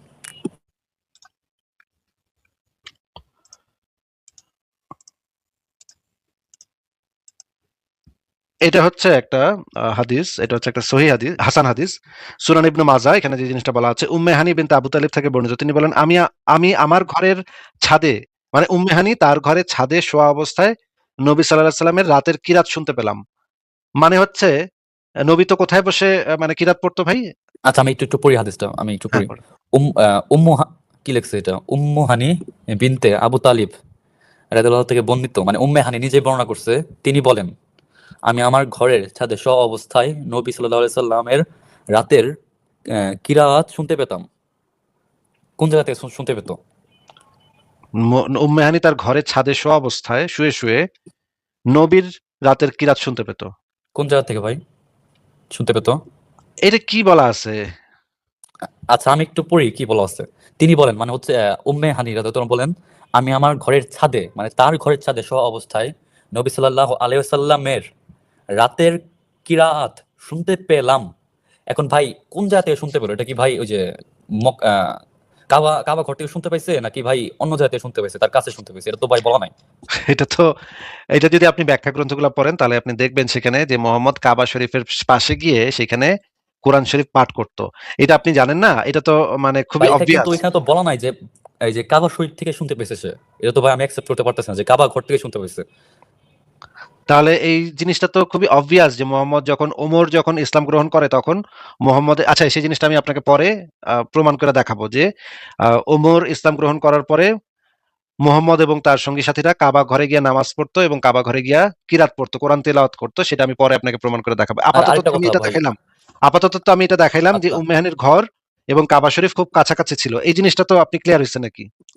আচ্ছা, হ্যাঁ ওটা বুঝতে পারছি, বাট ওই যে কাবা ঘর থেকেই যে শুনতে পেতো ওটা আমি ক্লিয়ার হয় নাই।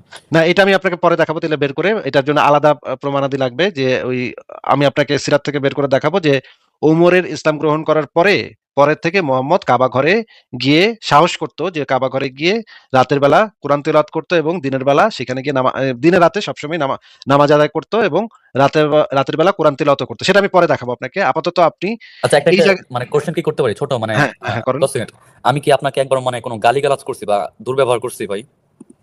দুর্ব্যবহার একবার করেন নাই, কিন্তু আপনার যে নামটা আমি আপনার এখানে দেখছি, আমি দেখছি যে আপনি আগে একবার দুই একবার এসে আমাকে গালিগালাজ করছেন।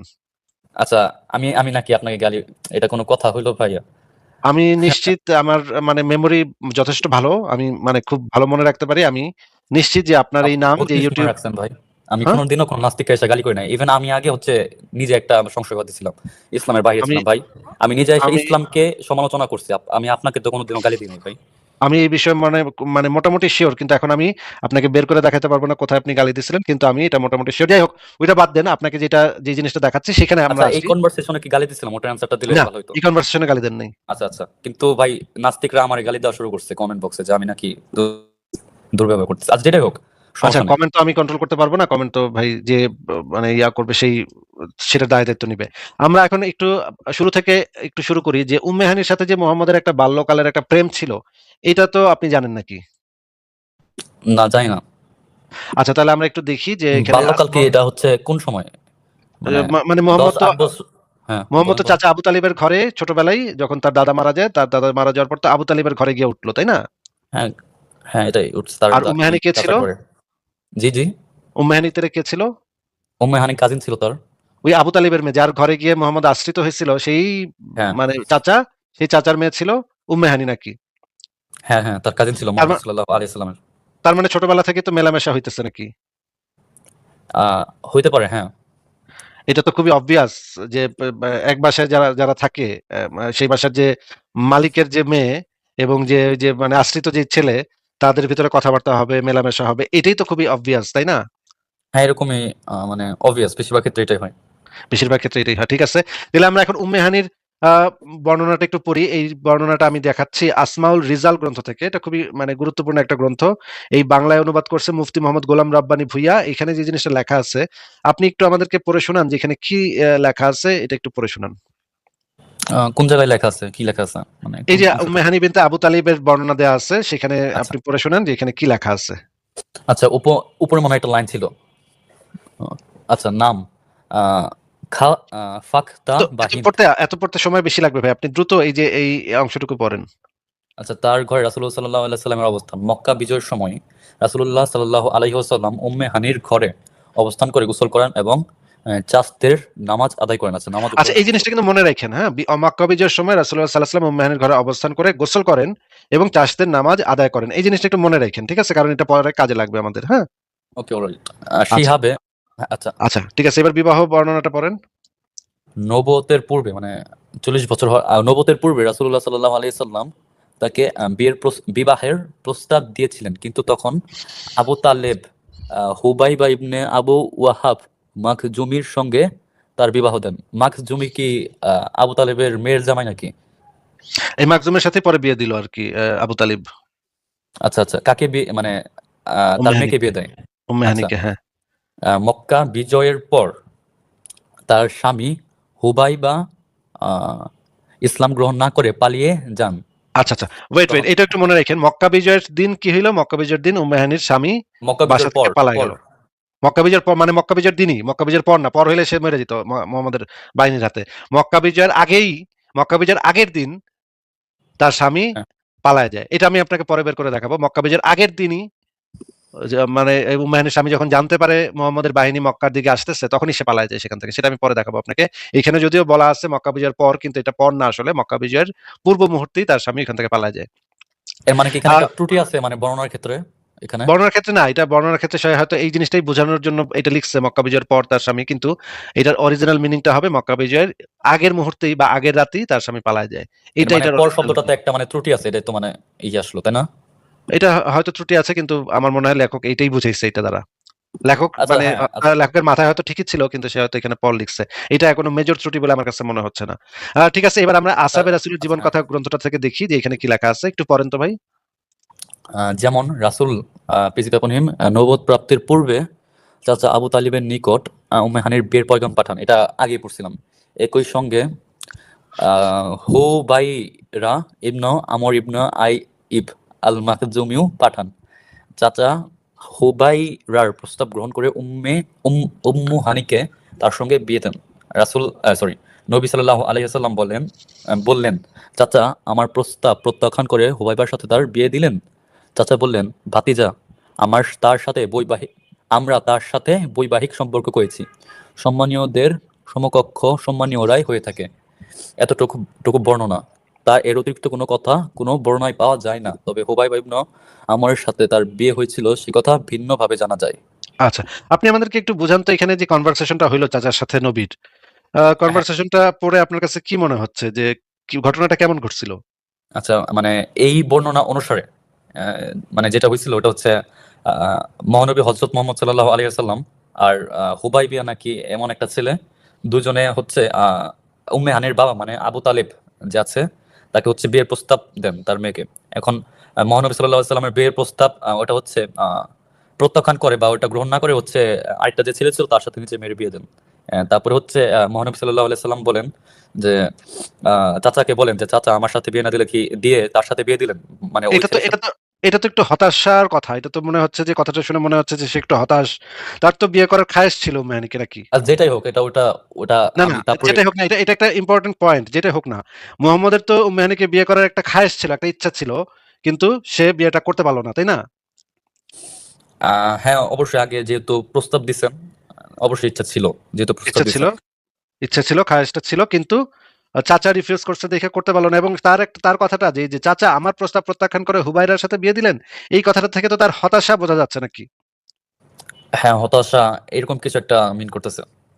সে যে এটা তো আমরা স্বাভাবিকভাবেই আমাদের এলাকাতেও দেখছি যে মানে এক এলাকার যে চ্যাংড়া পোলা সে এক মেয়েরে ভালোবাসে, বাপের কাছে গিয়ে বিয়ের প্রস্তাব দিচ্ছে, বাপে না করে দিচ্ছে, পরে গিয়া তখন মানে বলতেছে আপনি আমাদের দিলেন না, আমার সাথে বিয়ে দিলেন না, মানে খুব কান্নাকাটি করে। তারপরে গান গায় যে সানাইয়ে সুর নিয়ে যাবে দূর, হ্যাঁ, হাসানের গান, হ্যাঁ, হ্যাঁ, তারপরে সারা রাত বসে বসে মদ খায় আর গান গায়। এই জিনিস আমরা নর্মালি দেখি, কিন্তু এখানে তো বোঝা যাচ্ছে যে মোহাম্মদ একটা মানে হালকার উপরে ছ্যাঁকা খাইছে, যে একটা খায়েশ করছিল একটা বিয়ে করবে, কিন্তু করতে পারলো না। করছে ছোটবেলা কত খেলছি ওর সাথে, কত দৌড়াইছি ওর সাথে, ওরে ওরে ও গাছে উঠছে, আমি নিচে ছিলাম, আমি নিচে ছিলাম, আমি গাছে উঠছি, সে নিচে ছিল, এরকম কত কত খেলছি, আরে বিয়ে করতে পারলাম না। এবং চাচা একটা কথা বলছে যে সম্মানীয়দের সমকক্ষ সম্মানীয়রাই হয়ে থাকে। এই কথাটা তো একটু অপমানজনক। আপনার কি মনে হচ্ছে না এটা অপমানজনক? মানে সম্মানীয়দের সমকক্ষ সম্মানীয়রাই হয়ে থাকে। আহ অপমানজনক বলতে মানে যার সাথে বিয়ে দিচ্ছে তার সাথে আগেই তো মানে বৈবাহিক সম্পর্ক করছে, মানে তো ওই হিসাবে তো মহানবী সাল্লাল্লাহু আলাইহি সাল্লাম ওইরকম সমকক্ষ না, মানে কেন সমকক্ষ না? সে তো তার কারণ আপন ভাইয়ের ছেলে। না বংশমর্যাদায় তো সে সমকক্ষ। কুরাইশ বংশের ছেলে। না না, আমি যেটা বলতেছি ওটা একটু শুনুন। মানে আরেকটা যে ছেলে ছিল হুবাইবা নাকি কি জানি একটা নাম, ওই ছেলের সাথে আগের থেকেই হচ্ছে বৈবাহিক সম্পর্ক ছিল। এটা না, হচ্ছে না, না, দুজন তার একসাথে চাচাতো ছিল। প্রস্তাব দিচ্ছে তো। দুজন একসাথে প্রস্তাব দিচ্ছে তো। একই সঙ্গে তাহলে তাহলে দেখেন। এই যে ওই যে আমি লেখা উপরে লেখা দেখেন একই চাচা সঙ্গে বলেন ভাতিজা, এখানে কি হুবাইরা। লিখছে একটু? চাচা বলেন ভাতিজা, এই যে এই লাইনে হ্যাঁ, ভাতিজা পরে আমরা যে একটা তার সাথে এক্সক্লেমেটরি মার্ক। মানে ওই যে আমরা তার সাথে করেছি, তোমার সাথে করিনি, তার সাথে করেছি। এটাই লেখা আছে। আমরা তার সাথে বৈবাহিক সম্পর্ক করেছি। কিন্তু উপরে তো লেখা আছে দেখেন একই সঙ্গে হুবায়রা ইবনে এও পাঠানা। এটা লেখা আছে না উপরে? আচ্ছা আচ্ছা, তাহলে এখানে তাহলে দুজন তো একই আমরা সাথে তার সাথে পাঠাইছিল। বৈবাহিক সম্পর্ক করেছি। আচ্ছা ঠিক আছে, বুঝতে পারছি, মানে দুজন তো একই সাথে এটা পরের পাঠাইছিল কথা প্রস্তাব। বলতেছে। কিন্তু যখন উইটা করে ফেলাইলো, ওর সাথে বিয়ে দিয়ে দিল, তখন ওর কি বলতেছে আমরা তার সাথে সম্পর্ক করেছি। এটার কারণ হিসেবে আবু তালিব বলছে সম্মানীয়দের সমকক্ষ সম্মানীয়রাই হয়ে থাকে। এই কথাটার মানে কি আমি জিজ্ঞেস করতেছি। সম্মানীয়দের সম্পর্ক সম্মানীয়রাই হয়ে থাকে, মানে বুঝেছেন যে যে হুবাইবা যে আছে সে একটু বেশি সম্মানীয় তার কাছে, মানে চাচার তাহলে কাছে। নবী কি চাচা, সম্মানীয় না? নবী আর আবু তালিব তো একই বংশের, একই মানে সম্মানের একই স্ট্যাটাসের লোক। তাহলে মোহাম্মদের সম্মানটা এখানে ছোট কিভাবে হইলো? ওইটা তো আমি সমকক্ষ তো। তার চাচার মাইন্ডসেট তো আমি বলতে পারবো না যে কেমন ছিল। মানে এখান থেকে তো বোঝা যাচ্ছে যে মোহাম্মদকে সে তুচ্ছ ভাবছিল, তাদের বংশমর্যাদার থেকে ছোট ভাবছিল নাকি? হ্যাঁ, এই যে নবীর সমকক্ষ চাচা এটা ভাবেনি। ভাবছিল। নবীর চাচা এটা ভাবছিল। হ্যাঁ, নবীর চাচা, নিজে আপন চাচা তার সমকক্ষ ভাবে নাই। আচ্ছা ঠিক আছে, এই জিনিসটা আমরা ক্লিয়ার হইলাম। তাহলে এখন আমরা এখান থেকে আহ, এখান থেকে দেখি যে এই গ্রন্থ যেটা লেখা আছে তাতে বোঝা যায় রাসূলুল্লাহর মিরাজ উম্মাহানের ঘর থেকে হয়েছিল এবং তখন তিনি একজন মুসলমান। এই জিনিসটা এই গ্রন্থ লেখা আছে, সেটা আমরা পরে দেখবো। এটা মার্টিন লিংসের যে লাইফ অফ মোহাম্মদ, এটা তো আন্তর্জাতিকভাবে স্বীকৃত একটা সিরাত গ্রন্থ, তাই না ভাই? Martin links life of Mohammad. হ্যাঁ আচ্ছা, হ্যাঁ ঠিক আছে। আচ্ছা, এই গ্রন্থে একই কথা লেখা আছে যে তার কাজিনের প্রতি তার গভীর অনুরাগ ছিল, তা স্থায়ীভাবে প্রমাণিত হয়। মোহাম্মদ তখন তার চাচাকে তাকে বিয়ে করার অনুরোধ করেন। চাচাকে বিনম্রভাবে তিরস্কার করলেন। তিনি উত্তর দিলেন, তারা আমাদের কন্যাকে বিয়ে দিয়েছে, নিঃসন্দেহে তিনি তাদের মায়ের দিকে ইঙ্গিত করেছিলেন। আব্দুল মুতালিব দুই কন্যা আতিকা এবং এর কাছে ঋণ পরিশোধ করে দিয়েছিলেন। ঋণ পরিশোধের ব্যাপার ছিল, সে কারণে আবু তালিব তাদের কাছে বিয়ে দিয়েছে। আচ্ছা, এবার আমরা দেখি যে আহ এই জিনিসটা তো আপনি দেখলেনই, এই জিনিসটা আপনি দেখছেন অলরেডি। এরপরে কি হইলো? খাদিজার মৃত্যু ঘটলো, তাই না? মানে এরপরে মোহাম্মদ কি করলো যে খাদিজারে গিয়ে বিয়ে করলো। খাদিজারে বিয়ে টিয়ে করার পরে এদের সাথে আর সেরকম কোনো সম্পর্ক ছিল না। আহ মানে সে খাদিজাকে মানে বিয়ের প্রস্তাব দিচ্ছে নাকি? খাদিজা তো মা খাদিজা তাকে বিয়ের প্রস্তাব দিচ্ছে নবীকে। খাদিজা তাকে বিয়ের প্রস্তাব দিচ্ছে। খাদিজার সাথে বিয়েটি হইলো। পরে গিয়ে আবু তালিবও মারা গেল, খাদিজাও মারা গেল। খাদিজা মারা যাওয়ার পরে মোহাম্মদ, তখন তো আবু তালিবও নাই, খাদিজাও নাই। মোহাম্মদ তো খুবই নিঃসঙ্গ অবস্থা, নাকি ভাই? নিঃসঙ্গ বলতে মানে আত্মীয় যারা আছে তারা যেহেতু মারা গেছে, মানে একটু এলোন অবস্থা। আচ্ছা, আমরা একটু এই জিনিসটা একটু দেখি তো এখানে কি বলতেছে মিজানুর রহমান আজহারি, তিনি কি বলে একটু শুনি। এরপরে বিশ্বনবীর একমাত্র কুমারী বউ নাম কি? ভাই আয়েশা। শোনা যাচ্ছে না এটা। বিশ্বনবী বললেন উরি তুকি ফিল মানামি সালাসা লায়াল। শোনা যাচ্ছে না? না না, শোনা যাচ্ছে না। কেন শোনা যাবে না? আচ্ছা দাঁড়ান, শোনা না যাওয়ার তো কোনো কারণ দেখি না। আচ্ছা, আবার আমি শেয়ার দিচ্ছি।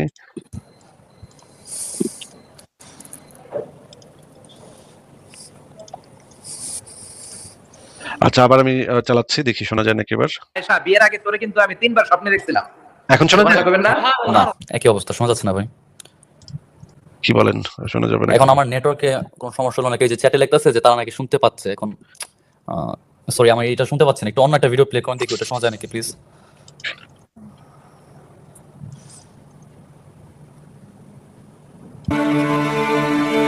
না, কোনো সাউন্ড আসছে না। মানে খাদিজা নাই, সমস্যা হতে পারে। আবু তালেব নাই, তাইফে যে মার খেয়ে আসলেন, অন্তরটা একেবারে ভাঙা। আর মন ভাই আমি কি শোনা এক যায় মিনিট না? নিয়ে আবার যুক্ত হতে পারি ভাই?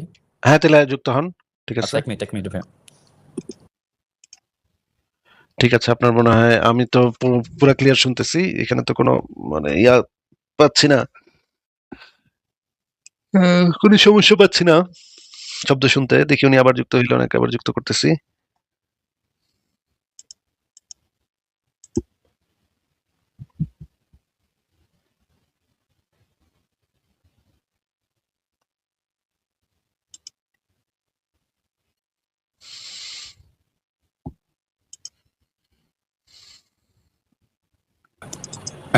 হ্যাঁ, শুনতে পাচ্ছেন?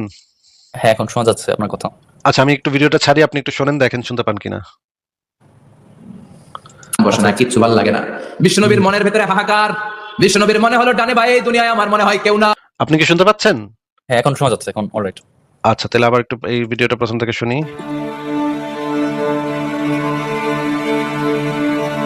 খাদিজা নাই, আবু তালেব নাই, তাইফে যে মার খেয়ে আসলেন, অন্তরটা একেবারে ভাঙা, আর মন বসে না, কিচ্ছু ভালো লাগে না। বিশ্বনবীর মনের ভেতরে হাহাকার। বিশ্বনবীর মনে হলো ডানে বায়ে এই দুনিয়ায় আমার মনে হয় কেউ নাই। বিশ্বনবী দুনিয়ায় বসে কষ্ট পায়, আরশের উপর থেকে এগুলো দেখে কে? আল্লাহ প্ল্যান করছেন কেমন করে আমার বন্ধুর মনটারে ভালো করা যায়। বিশ্বনবীকে স্পেশাল সারপ্রাইজ দেওয়ার জন্য আল্লাহ প্ল্যান করলেন। জিব্রাইল ডেকে বললেন, ও জিব্রাইল, আমার পেয়ারা নবীকে স্পেশাল সারপ্রাইজ দিব, কিন্তু এই সারপ্রাইজের গিফটটা তোমার হাত দিয়ে আমি দিতে চাই না, তুমি দিয়ে আসলে হবে না। আমার পেয়ারা নবীকে দুনিয়া থেকে টান দিয়ে আমার আরশের উপরে নিয়ে আসো। সাহিবুল মিরাজ, যে নবীর মেরাজ হয়েছে আর কোন নবীর হয় নাই। যাক হয়েছে, পৃথিবীর কোন নবীর সেটা হয় নাই। সুবহানাল্লাহ। দুইবার হয়েছে এটা বিশ্বনবীর জীবনে। হালিমাতুস সাদিয়ার বাড়িতে যখন দুধ পান করতে গিয়েছিল তখন হয়েছিল, আবার মেরাজের রাতে হয়েছিল। উম্মে হানির ঘর থেকে চলে সাইয়েদনা জিবরাইল বিশ্বনবীকে হাতিমে কাবায় শুইয়ে দিলেন। কি বললো ভাই, কি বললো একটু শুনছেন আচ্ছা, আপনি? প্রথমে বলছিল যে ওই যে হালিমাতুন, কি প্রথমে একটা বললো না যে মিরাজ হয়েছিল, ওটা কি বলছিল? আচ্ছা, শোনেন, আবার শোনেন, আবার ছাড়ি, শোনেন। আবার মেরাজের রাতে হয়েছিল, উম্মে হানির ঘর থেকে চলে সাইয়েদনা জিবরাইল। কি বললো ভাই? না না, এটা তো ভাই দ্বিতীয়টা। আমি ওই যে হালিমাতুন কিছু একটা। আরে হালিমা, এটা তো ছোটবেলা যে সিনার চাক হয়েছিল, সেটা তো ছোটবেলা। হালিমা দুধমা হালিমার ঘরে যখন দুধমা হালিমা যখন দেখলো যে তার দুধমা হালিমা শুনলো অন্য বাচ্চাদের মুখে যে একটা কেউ এসে তার বুক চিরা ফেলাইছিল। এটা তো শিশু অবস্থায়, এটা তো শিশু অবস্থার কথা তো এখানে আলোচনা। সিনা চাক হয়েছিল দুইবার, একবার হয়েছিল মিরাজের রাতে, আর একবার হয়েছিল ওই যে ছোটকালে যখন সে ছোট মানুষ ছিল, বাচ্চা মানুষ ছিল। আচ্ছা আচ্ছা, ঠিক আছে। সুবহানাল্লাহ। দুইবার হয়েছে এটা বিশ্বনবীর জীবনে। হালিমাতুস সাদিয়ার বাড়িতে যখন দুধ পান করতে গিয়েছিল তখন হয়েছিল, আবার মেরাজের রাতে হয়েছিল। উম্মে হানির ঘর থেকে চলে সাইয়েদনা জিবরাইল বিশ্বনবীকে হাতিমে কাবায় শুইয়ে দিলেন। কি বললো ভাই? মিরাজের রাতে কার ঘর থেকে? উম্মে হানি রাদিয়াল্লাহু আনহা। ও আচ্ছা আচ্ছা। মিজানুর রহমান আজহারিও তো তাহলে মিথ্যা কথা বলতেছে, সে তো খুবই জঘন্য নাস্তিক, বোঝাই যাচ্ছে। ঠিক আছে, আমরা একটু শুনি। আর আর এর মানে তো ভাই এই কনক্লুশন না যে সে নাস্তিক, জঘন্য নাস্তিক। কিন্তু উম্মেহানের ঘর থেকে এইটা নিয়ে তো মুমিন আমাকে প্রতিদিন গালিগালাজ করে, প্রতিদিন লাইভ করে, এবং মানে পুরাটা লাইভ 8 ঘন্টা 7-8 ঘন্টা লাইভ, পুরাটা সময় আমার গালিগালাজ করে। আমি কেন লিখছি উম্মেহানের ঘর থেকে মিরাজ হইছে এটা নিয়ে গালিগালাজ করে, এটা তো সবাই কইতাছে ভাই। ভাই আমি আমি আপনার আপনি যদি মাইন্ড না করেন, আমি জাস্ট একটা ছোট ভুল আপনার মানে ধরতে আসছিলাম। মানে আপনাকে কোনো গালিও দিতে আসি নাই। মানুষের ভুল হইতেই পারে, ওটা আমি জানি। সেটা আমরা সেটার ভিতরে আমরা যাব। আমরা আগে একটু এই জিনিসটা একটু ক্লিয়ার হয়নি, তারপর আমরা সেদিকেও যাব। আচ্ছা, সেখানে যেতে সেখানে যেতে তো কোনো সমস্যা নেই। সেখানে যাইতে তো কোনো সমস্যা নেই। যদি আপনি আমার ভুল দেখাতে পারেন তাহলে আমি বলবো যে হ্যাঁ, ভুল হইছে। ভুল হইলে কি আমি কি হয়ে যাব নাকি? আমি যদি মনে করেন আপনি যদি আমার ভুল ধরা দিতে পারেন, এটা তো আমরা আরো অ্যাপ্রিশিয়েট করি। যে কেউ যদি আমাদের কোনো লেখার কোনো ভুল দেখায় দিতে পারে, তাহলে তো আমরা সেটাকে অ্যাপ্রিশিয়েট করি। সেটা নিয়ে আমরা পরে আলোচনা করব। হ্যাঁ, এখন আমি জানি আপনি আমার থেকে অনেক সিনিয়র। আপনি দুনিয়া বিজ্ঞান বা এগুলা সম্পর্কে জ্ঞান আপনার আমার থেকে অনেক বেশি। তো আচ্ছা, হ্যাঁ, জি, যেটা বলতে চাচ্ছিলাম তো বলেন। হ্যাঁ, তাহলে আমরা এটা একটু শেষ করি, শুনে নেই, দেখি কি ঘটনাটা ঘটছে, শুনি। এরপর গলার নিচ থেকে শুরু করে নাভি পর্যন্ত বুকটা কেটে ফেললেন। বিশ্বনবীর হৃদয়টাকে বের করলেন, জামজামের পানি দিয়ে ধৌত করলেন, আবার পেটের ভেতরে হৃদয়টাকে ঢুকিয়ে দিলেন। দিস ইজ কল্ড শাক্কে সাদার। উর্দু ফার্সিতে বলে সিনা চাক, ইংরেজিতে বলে ওপেন হার্ট সার্জারি। সুবহানাল্লাহ পড়বেন না? আমাদের অনেকের ওপেন হার্ট সার্জারি হয় না, গলা থেকে নাভি পর্যন্ত কাটা, সেলাই করে দিলে আবার বাঁচে। এটা বিশ্বনবীর সিনা চাক থেকে আবিষ্কার হয়েছে। পড়েন আল্লাহু আকবার। কাফেরের বাচ্চারা চায় নবীজিকে নিচের দিকে নামাইতে, কবরে নিচের দিকে নামাইতে। আল্লাহ পাক রব্বুল আলামিন কয়, এই বেঈমানের দল, যেই রাত্রে তোরা আমার বন্ধুকে নিচের দিকে নামাইতে চস, সেই রাত্রে আমার বন্ধুরে আমি উপরের দিকে উঠামু। জবাবে তোর কি বাতুল? উপরের দিকে উঠে। এখন উপরের দিকে যে উঠাবে, এটা রাসূল আকরাম সাল্লাল্লাহু আলাইহি ওয়াসাল্লাম নিজেই জানে। নিজে কি জানে না। রাসূল আকরাম সাল্লাল্লাহু আলাইহি ওয়াসাল্লামকে শুধু ওই ঘর পরিবর্তন করার জন্য বলা হয়েছে, কোথায় নিবে এটা আল্লাহ পাক বলেন নাই। উম্মে হানির ঘরে রাসূল আকরাম সাল্লাল্লাহু আলাইহি ওয়াসাল্লামকে নিয়ে আসা হয়েছে এইজন্য যে নবীজির এই ভ্রমণটা শুরু হবে মসজিদে হারাম থেকে। কোথা থেকে? মসজিদে হারাম থেকে। তো মসজিদে হারামের সবচেয়ে নিকটতম ঘর হলো উম্মে হানির ঘর। আপনারা 90-এর দশকের আগে যারা মক্কা শরীফ গেছেন, ওনারা দেখছেন যে তুর্কিদের প্রথম করা মসজিদে হারাম যেটা, এটার মধ্যে বড় বড় দুইটা পিলার, বাবে আব্দুল আজিজ দিয়ে ঢুকলে হাতের বাম পাশে পড়তো। এই দুই পিলারের মাঝখানের জায়গাটার নাম ছিল বাবে উম্মে হানি। এই বাবে উম্মে হানি, এটা আসলে হযরত উম্মে হানি রাদিয়াল্লাহু আনহার ঘর। ভাই এই যে উনি একজন প্রখ্যাত আলেম, উনি কি বলল আপনি কি শুনতে পাইছেন? হ্যাঁ, তিনি বলছে যে মিরাজের যে এটা হয়েছে, ঘটনা হয়েছে, এটা শুরু হচ্ছে উম্মে হানি রাদিয়াল্লাহু তাআলা আনহুর এই ঘর থেকে। এটা এবং মানে দুইজন আরেকটা ইনফরমেশন দিছে যে কাবা শরীফের সবচেয়ে নিকটবর্তী ঘর কার ঘর? উম্মে হানি রাদিয়াল্লাহু তাআলা আনহুর। এই যে উনি এক্সপ্লেইনও করে দিচ্ছে যে ওইখান থেকে ঢোকার সময়ে ডান দিকে কি বাম দিকে কি এই জিনিসটা বলে দিতেছে। আচ্ছা আবার একটু শোনেন। উনি কিন্তু আচ্ছা আবার একটু শোনেন, হ্যাঁ শোনেন কি বলে। থেকে কোথা থেকে? আচ্ছা। মসজিদে হারাম থেকে। তো মসজিদে হারামের সবচেয়ে নিকটতম ঘর হলো উম্মে হানির ঘর। আপনারা 90-এর দশকের আগে যারা মক্কা শরীফ গেছেন ওনারা দেখছেন যে তুর্কিদের প্রথম করা মসজিদে হারাম যেটা, এটার মধ্যে বড় বড় দুইটা পিলার বাবে আব্দুল আজিজ দি ঢুকলে হাতের বাম পাশে পড়তো। এই দুই পিলারের মাঝখানের জায়গাটার নাম ছিল বাবে উম্মে হানি। এই বাবে উম্মে হানি এটা আসলে হযরত উম্মে হানি রাদিয়াল্লাহু আনহার ঘর। এর চেয়ে নিকটে আর কোনো ঘর ছিল না। তো যেহেতু কাজ মসজিদে হারামে, এই জন্য নিকটে নিয়ে আসো আইসে রব্বুল আলামিন ওই মেরাজের সফরের ভায়া বানানোর জন্য। আচ্ছা এই জিনিসটা কি ক্লিয়ার হয়েছেন যে না, আমার কাছে ক্লিয়ার হয় নাই আসিফ ভাই। উম্মে হানির অ্যাকচুয়াল ঘরের নাম ছিল বেবি উম্মে হানি। বাবে নামে বাবে উম্মে হানি, সরি নাকি মানে এটা কি ব্রিটিশরা চুরি করে নিয়ে বেবি বানাইছে বুঝছেন? Okay, now it makes sense. Baby Umme Hani, না দ্যাট মেক্স সেন্স আসিফ ভাই। এটা কি কত চুরি করবে ইহুদি নাসারারা, আর কত চুরি করবে? চুরি করবে, হ্যাঁ কোরআন হাদিস থেকে তো তাদের সব নিতে হয়। তো আমরা এই জিনিসটা ক্লিয়ার হইলাম যে উম্মে হানির ঘরটা কই ছিল। এখন কি ওই জিনিসটা ক্লিয়ার হয়েছে যে কাবা শরীফের সবচেয়ে নিকটবর্তী ঘর ছিল উম্মে হানির ঘর, যেখান থেকে রাতের বেলা শুয়ে উম্মে হানি মুহাম্মদের কোরআন তেলাওয়াত শুনতো, এবং উম্মে হানির ঘরটা যে খুবই কাছে, হাঁটার পথ, কয়েক কদম হাঁটার পথ। এই জিনিসটা কি ক্লিয়ার হয়েছেন হাইজেনবার্গ ভাই? জি ভাই, কি হয়েছে? একটা ছোট কথা মনে পড়লো, ফারাজ ভাইকে দেখে একটু কি মানে অ্যাড করবো হ্যাঁ বলেন। ধর্মের বাইরে। আমি হচ্ছে কয়েকদিন আগে ফারাজ ভাইকে আসলে স্বপ্নে দেখছিলাম, বুঝতে পারছেন? সে আর তার কিছু বন্ধু আমাদের এই যে বাসার কাছে একটা পিজার শপ আছে, ওখানে পিজা খাইতেছে আর কোক খাইতেছে। এটা আমি স্বপ্নে দেখলাম। এটা জাস্ট একটু আমার মনে হয় লোকজন ভাই অনলাইনে আলসুদ বানাই ছাড়বে। আচ্ছা ঠিক আছে, না, মানে আমি ওই দিতেছি না, আমি কোনো I know dude, I know, ঠিক আছে ফাইন, বাট জাস্ট শেয়ার করলাম আর কিছু। আচ্ছা ঠিক আছে ভাই, এগুলা কথা পাবলিকলি বলতে হয় না ভাই। এগুলা বলে লোকজন মানুষ আপনার সম্পর্কে ভুলভাল মনে করবে, চিন্তা করবে, সর্ট অফ যে এরকম একটা রিয়াকশন আসবে। আমি চাই না এরকম রিয়াকশন আসবে।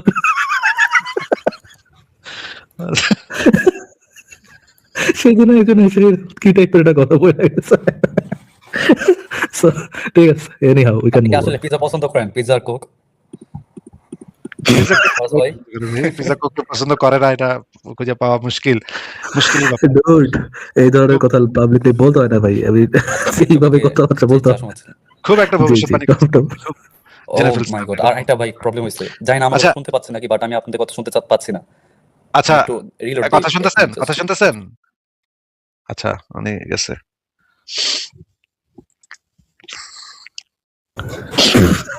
সরি আসিফ ভাই, এখন তো ছেলেরা আপনাদের সব দেখতেছে, এতদিন মেয়েরা দেখতো, ছেলেরাও দেখতেছে। কি ভাই কি শুরু করছেন? একটাই বলতে হয়। এআই দিয়ে এইসব ছবি টবি বানায় আপনি, স্মার্ট হ্যান্ডসাম ছবি টবি বানায় আপনি কি করতেছেন এগুলা? না তাহলে এটাই অনলাইনে এই ছবি ব্যবহার করতে হবে ভাই, এটাই ব্যবহার করতে হবে। এটাই পারমানেন্ট রাখতে পারলে সিরিয়াস টাইপের কিছু একটা। এখন যে এটা পার্মানেন্টলি রাখার মাধ্যমে আপনি একজন নিজেকে রেসিস্ট প্রমাণ করলেন কিনা সেটা একটু বলেন। না এটার সাথে রেসিজমের কি সম্পর্ক আছে? এইটা রাখতে পারি না, এটা রাখলে আর সমস্যা আছে। আচ্ছা ঠিক আছে, এটার উপরে আর কিছু থাকতে পারে না। ঠিক আছে, আমরা দেখি হাইজেনবার্গ, আপনাকে আবারও যুক্ত করলাম। আপনি কি শুনতে পাচ্ছেন? জি, একটা রিকোয়েস্ট থাকবে, একটু মানলে আমার মানে খুশি হতাম আর কি। হ্যাঁ বলেন। বুঝতে তো পারতেছেন, এই ছবিটা একটু রিমুভ করলে আমার মানে খুশি হতাম আর কি। জাস্ট এটা একটা কাল্পনিক ছবি, এটা তো কারো ছবি না। বুঝতে পারছি, বাট রিমুভ করলে আমার জন্য মানে ভালো হতো। জাস্ট রিকোয়েস্ট থাকবে। আচ্ছা এটা আপনি নিজের প্রোফাইল মানে ফারাজ ভাই নিজের প্রোফাইল পিক ইউজ করতে পারেন, এগুলো ছবি ইউজ না করে। এটা ফারাজ ভাইয়ের উপর, ফারাজ ভাই যদি চায় তাহলে করতে পারে, আমি জানি না, আমি বলতে পারবো না। আচ্ছা ঠিক আছে, লেটস মুভ অন। ঠিক আছে, তাহলে আমরা যেটা দেখতেছিলাম যে উম্মে হানির ঘর থেকে যে মানে মিরাজ সংগঠিত হলো, এটার বহু বহু বহু বহু বহু বর্ণনা আছে। আমি এইটাও একটু দেখাচ্ছি যে এই ব্যক্তি কি বলে, এটা একটু শুনি। নবী মায়ার নবী তিনি উম্মে হানির ঘরে শায়িত।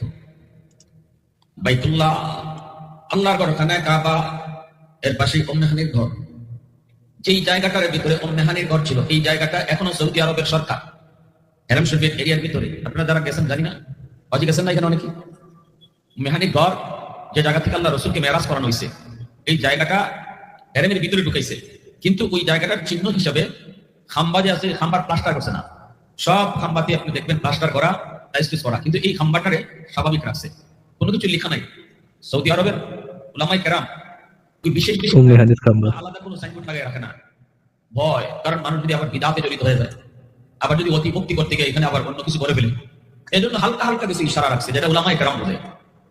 বাংলাদেশ থেকে যত বড় বড় উলামায়ে কেরাম যান, আপনি ওই জায়গাটার মধ্যে গেলে ওনাদেরকে পাইবেন, কারণ উলামায়ে কেরাম হেরেম শরীফের যে উম্মেহানির ঘরে ওই জায়গায় যেখান থেকে রাসূলের মেরাজ শুরু হয়েছিল, এই জায়গার মধ্যে তারা বসা থাকেন এবং এখান থেকে তারা নামাজ আদায় করেন। ওই জায়গা থেকে জিবরাইল মারফতে আমার রাসূলকে আল্লাহ পাক মেরাজ করেছে। কোন বছর? যে বছর নবীজির পেরেশানির বছর। আচ্ছা, এই জিনিসটা আমরা দেখলাম যে এই ব্যক্তিও বলতেছে যে ওই জায়গাটাই ছিল আসলে উম্মায়নের ঘর, এবং উম্মায়নের ঘর থেকে কাবা আসলে খুবই কাছে। এবার আমরা দেখি যে পৃথিবীর সবচাইতে বড় মুহাদ্দিসদের একজন হচ্ছে, আচ্ছা ওই আচ্ছা, ব্যক্তি, আসলে উম্মেহানির বাসার আশেপাশে যে খাম্বা যেটা স্বর্ণ হয় নাই, hmm, is it a dark colour, না না, ব্ল্যাক পিঙ্ক, কালার খাম্বা? Pink, pink colour. Pink okay. Colour, হ্যাঁ, পিঙ্ক লিপস। তো যেটা বলতেছিলাম, হাইজেনবার্গ ভাই পৃথিবীর সবচাইতে বড় মুহাদ্দিস, মানে মানে হচ্ছে কি হাদিস বিশেষজ্ঞ, তার নাম কি বলতে পারবেন হাইজেনবার্গ ভাই? সবচেয়ে বড় হাদিস বিশেষজ্ঞ? না সরি, আমার নামটা মনে আসছে না। ওনার নাম হচ্ছে ইবনু হাজার আসকালানি। উনি হচ্ছে হাদিসের উপরে আচ্ছা, সবচেয়ে বড় আসকালানি, পণ্ডিত হ্যাঁ। ছিল। জি জি উনি জি। হচ্ছেন হাদিস শাস্ত্রের উপরে সবচাইতে বড় পণ্ডিত। ওনার মতো পণ্ডিত আসলে আহ হাদিসের উপরে ওনার মতো পণ্ডিত আসলে খুঁজে বাইর করা খুবই মুশকিলের ব্যাপার। হ্যাঁ, ওনার যেই গ্রন্থগুলা আমি পড়ছি, আমি দেখছি যে উনি মানে যথেষ্ট জানতেন, হাদিসের প্রত্যেকটা খুঁটিনাটি বিষয় সম্পর্কে যথেষ্ট জানতেন, এই বিষয়ে কোনো সন্দেহ নাই। ওনার যে বই আছে ফাথুল বারী, যেটা হচ্ছে বুখারী শরীফের ব্যাখ্যা গ্রন্থ, নাম শুনছেন তো তাই না? ফাতুল বারী, হ্যাঁ। এই ফাতুল বারী গ্রন্থে তিনি কি লিখছেন সেটা আপনি একটু আমাদেরকে পড়ে শোনাবেন। এখানে লিংক দেয়া আছে, আপনি যদি লিংক মানে ওই অরিজিনাল ফাতুল বারীটা পড়তে চান আরবিতে, ওইটা আরবিতে, বাংলায় নাই, তাহলে আমি সেটাও দেখাতে পারি। আমি এআই দিয়ে ওই পাতাটাকে অনুবাদ করছি, অনুবাদটা আপনি পড়তে পারেন আপনি যদি চান, তাহলে আমরা সেটা যে এটা এটা ওইখানেও এটা আছে নাকি সেটা ভেরিফাই করে দেখবো। আপনি একটু এই অংশটুকু আমাদেরকে একটু পড়ে শোনান আগে। ইবনু হাজার আসকালানি এইসব ভিন্ন বর্ণনাকে মিলিয়ে নির্ণয় করেন নবী সেই রাতে উম্মে হানির ঘরে ঘুমিয়েছিলেন, যা ছিল শিব আবি তালিব এলাকায়। নবী যখন বলেন আমার ঘরের ছাদ ফাটানো হলো, তিনি নবী যখন বলেন আমার ঘরের ছাদ ফাটানো হলো, তিনি সে ঘরকে নিজের ঘর বলেছেন, কারণ তিনি সেখানে অবস্থান করছিলেন। আচ্ছা ঠিক আছে, এখন ঠিক আছে। সেখানকার ছাদ ফাটিয়ে ফেরেশতা অবতরণ করেন, তাকে সেখান থেকে বের করে মসজিদুল হারামে নিয়ে যান।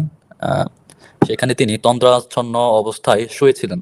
তারপর তাকে মসজিদের দরজায় আনা হয় এবং সেইখানে বুরাকের পিঠে আরোহণ করানো হয়। বুরাকের আচ্ছা, পিঠা। আমরা এখানে দেখতে পেলাম যে ইবনু হাজার আসকালানি তিনটা বর্ণনাকে মিলায় বলতেছে যে এই তিনটা হাদিসই সঠিক, একটার পর একটা ঘটছে। ইবনু হাজার আসকালানি সমন্বয় করছে এই হাদিসগুলাকে। এবার আমরা সেই তিনটা হাদিস একটু একসাথে পড়বো, দেখবো কোন তিনটা হাদিসের কথা এখানে ইবনু হাজার আসকালানি যে আসলে বলতেছে সেটা কোন তিনটা হাদিস, সেই তিনটা হাদিস একটু আমরা পড়ি। দেখেন, এটা হচ্ছে আচ্ছা, সহিহ আসিফ বুখারী, ভাই, তাহলে আপনি কি দেখাইলেন মাত্র যে ইবনে হাজার আসকালানি বলতেছে যে উম্মেহানির বাসা থেকে এইটা হইছে? এটা হচ্ছে ফাতুল বারীতে এটা লেখা আছে যে ইবনু হাজার আসকালানি তিনটা বর্ণনাকে একত্রিত করে মিলাইছে যে তিনটাই সত্য, তিনটাই একসাথে সত্য হইতে পারে, কারণ একটার পর একটা হইতে পারে। এইভাবে ইবনে হাজার আচ্ছা আসকালানি তার আচ্ছা, ফাতুল বারীতে ব্যাখ্যা করছে। মানে ইবনে হাজার আসকালানি বা ওজি সমন্বয়ক, উনি তিনটা হাদিসের সমন্বয় করে বলছেন যে এইটা একটা পর পর একটা ঘটছে আর কি। একটার পর একটা করছে, হ্যাঁ। দেখি আমরা তিনটা হাদিস কি কি। সহিহ বুখারী মিরাজ 342 নম্বর, মুহাম্মদ বলতেছে আমার ঘরের ছাদ খুলে দেয়া হলো। এটা একটা বর্ণনা দেখা যাচ্ছে, হাইজেনবার্গ ভাই, এটা কি দেখা যাচ্ছে যে জি মুহাম্মদের ভাই, দেখা ঘরের যাচ্ছে। ছাদ খুলে দেয়া হলো? এটা একটা বর্ণনা, ঠিক আছে। পরের বর্ণনা হচ্ছে সহিহ বুখারী ইসলামিক ফাউন্ডেশন 3608, একদা আমি কাবা ঘরের হাতিমে শুয়েছিলাম। কাবা ঘরের হাতিম হচ্ছে এইটা, এখানে তো কোনো ছাদ নাই, তাই না? হ্যাঁ হ্যাঁ, ছাদ নাই। এটা যদি সত্য হয় তাহলে তো আগের কথাটা মিথ্যা। আগেরটা কিন্তু বুখারী শরীফের সহিহ হাদিস। ঘরের ছাদ খুলে দেয়া হলো, এই কথাটা তো তাহলে মিথ্যা হয়ে যায়। দুইটা সহিহ হাদিসের ভিতরে কিন্তু এখন কন্ট্রাডিকশন হইছে। একটাতে বলতেছে আমার ঘরের ছাদ খুলে দেয়া হলো, আরেকটাতে বলা হচ্ছে আমি কাবা ঘরের হাতিমের অংশে ছিলাম। এমন তো হইতে পারে কাবা না যে ঘরের হাতিমের প্রথমে অংশে কে ছিলেন ভাই? কে ছিলেন? মুহাম্মদ ছিল। একটু হাদিসটা একটু পড়ি আমি একটু মানে হ্যাঁ, পড়েন। এখানে আমি যা দেখতেছি ল্যাঙ্গুয়েজটা একটু টাফ ভাবে দেওয়া। মালিক ইবনু সাসা রাদিয়াল্লাহু আনহু থেকে বর্ণিত আল্লাহর নবী সাল্লাল্লাহু আলাইহি ওয়াসাল্লামকে যে রাতে তাকে আচ্ছা, আচ্ছা। বর্ণনা আমি করা হয়েছে। আপনি আপনার বুঝতে পারছি। আপনি কেন যুক্ত হয়েছেন এতক্ষণে আমি বুঝতে পারছি। আপনি আমার একটা ভিডিওর খানিকটা অংশ দেখছেন, কাটা অংশ দেখছেন যেখানে আমি এখানে না, না, বলতেছিলাম না, যে এখানে কাটা অংশ দেখি না, একটু পুরো লাইভে দেখছি। একটু কথা শুনে নেন। আমি সেখানে বলতেছিলাম যে এখানে মুহাম্মদকে করা হইছে। মুহাম্মদ কাবার মানে এই বর্ণনাকারী কাবার হাতিমের অংশ ছিল। আবার পরে আমি বলছি সেই ভিডিওরই আবার পরের অংশে বলছি যে এটা সম্ভবত মুহাম্মদের কথা। আবার আমি নিজেই কনফিউজড হয়ে গেছিলাম যে এটা মুহাম্মদের কথা নাকি এই বর্ণনাকারীর কথা। পরে আমি বলে দিছিলাম ওই লাইভে আমি পরে বলে দিছিলাম যে এটা তো আসলে মুহাম্মদের কথা। আপনি কি ওই লাইভের ওই অংশটুকু শোনেন নাই? না, ওই অংশ মেবি জানি আমি। আপনি তাহলে মানে ওই লাইভটা পুরোটা শোনেন। পুরোটা শুনলে আপনি দেখবেন মুমিনরা ওই অংশটুকু কিন্তু কাটছে। ভাইয়া তো বললো যে ভাইয়া পুরোটাই শুনছে বলে। না মানে হ্যাঁ, অলমোস্ট পুরোটা শুনলে তো এটা অলমোস্ট পুরোটা পুরোটা দেখছি শুনলে আমি। আপনার অবশ্যই 100% এটা শোনার কথা আমি পরে বলে আপনি দিছি যে একটু এখানে ব্যাকে যান, আমি বলছি যে অলমোস্ট পুরোটা দেখছি। আপনি একটু ব্যাকে যান। ব্যাকে যা শুনেন যে আমি কি বলছি। আমি বলছি অলমোস্ট পুরোটা দেখছি। আমি বলি না যে আশ্চর্য হ্যাঁ, পুরোটুকুই দেখছি। আশ্চর্য একটা জিনিস মানে পড়ার সময় মানুষ ভুল করতে পারে না?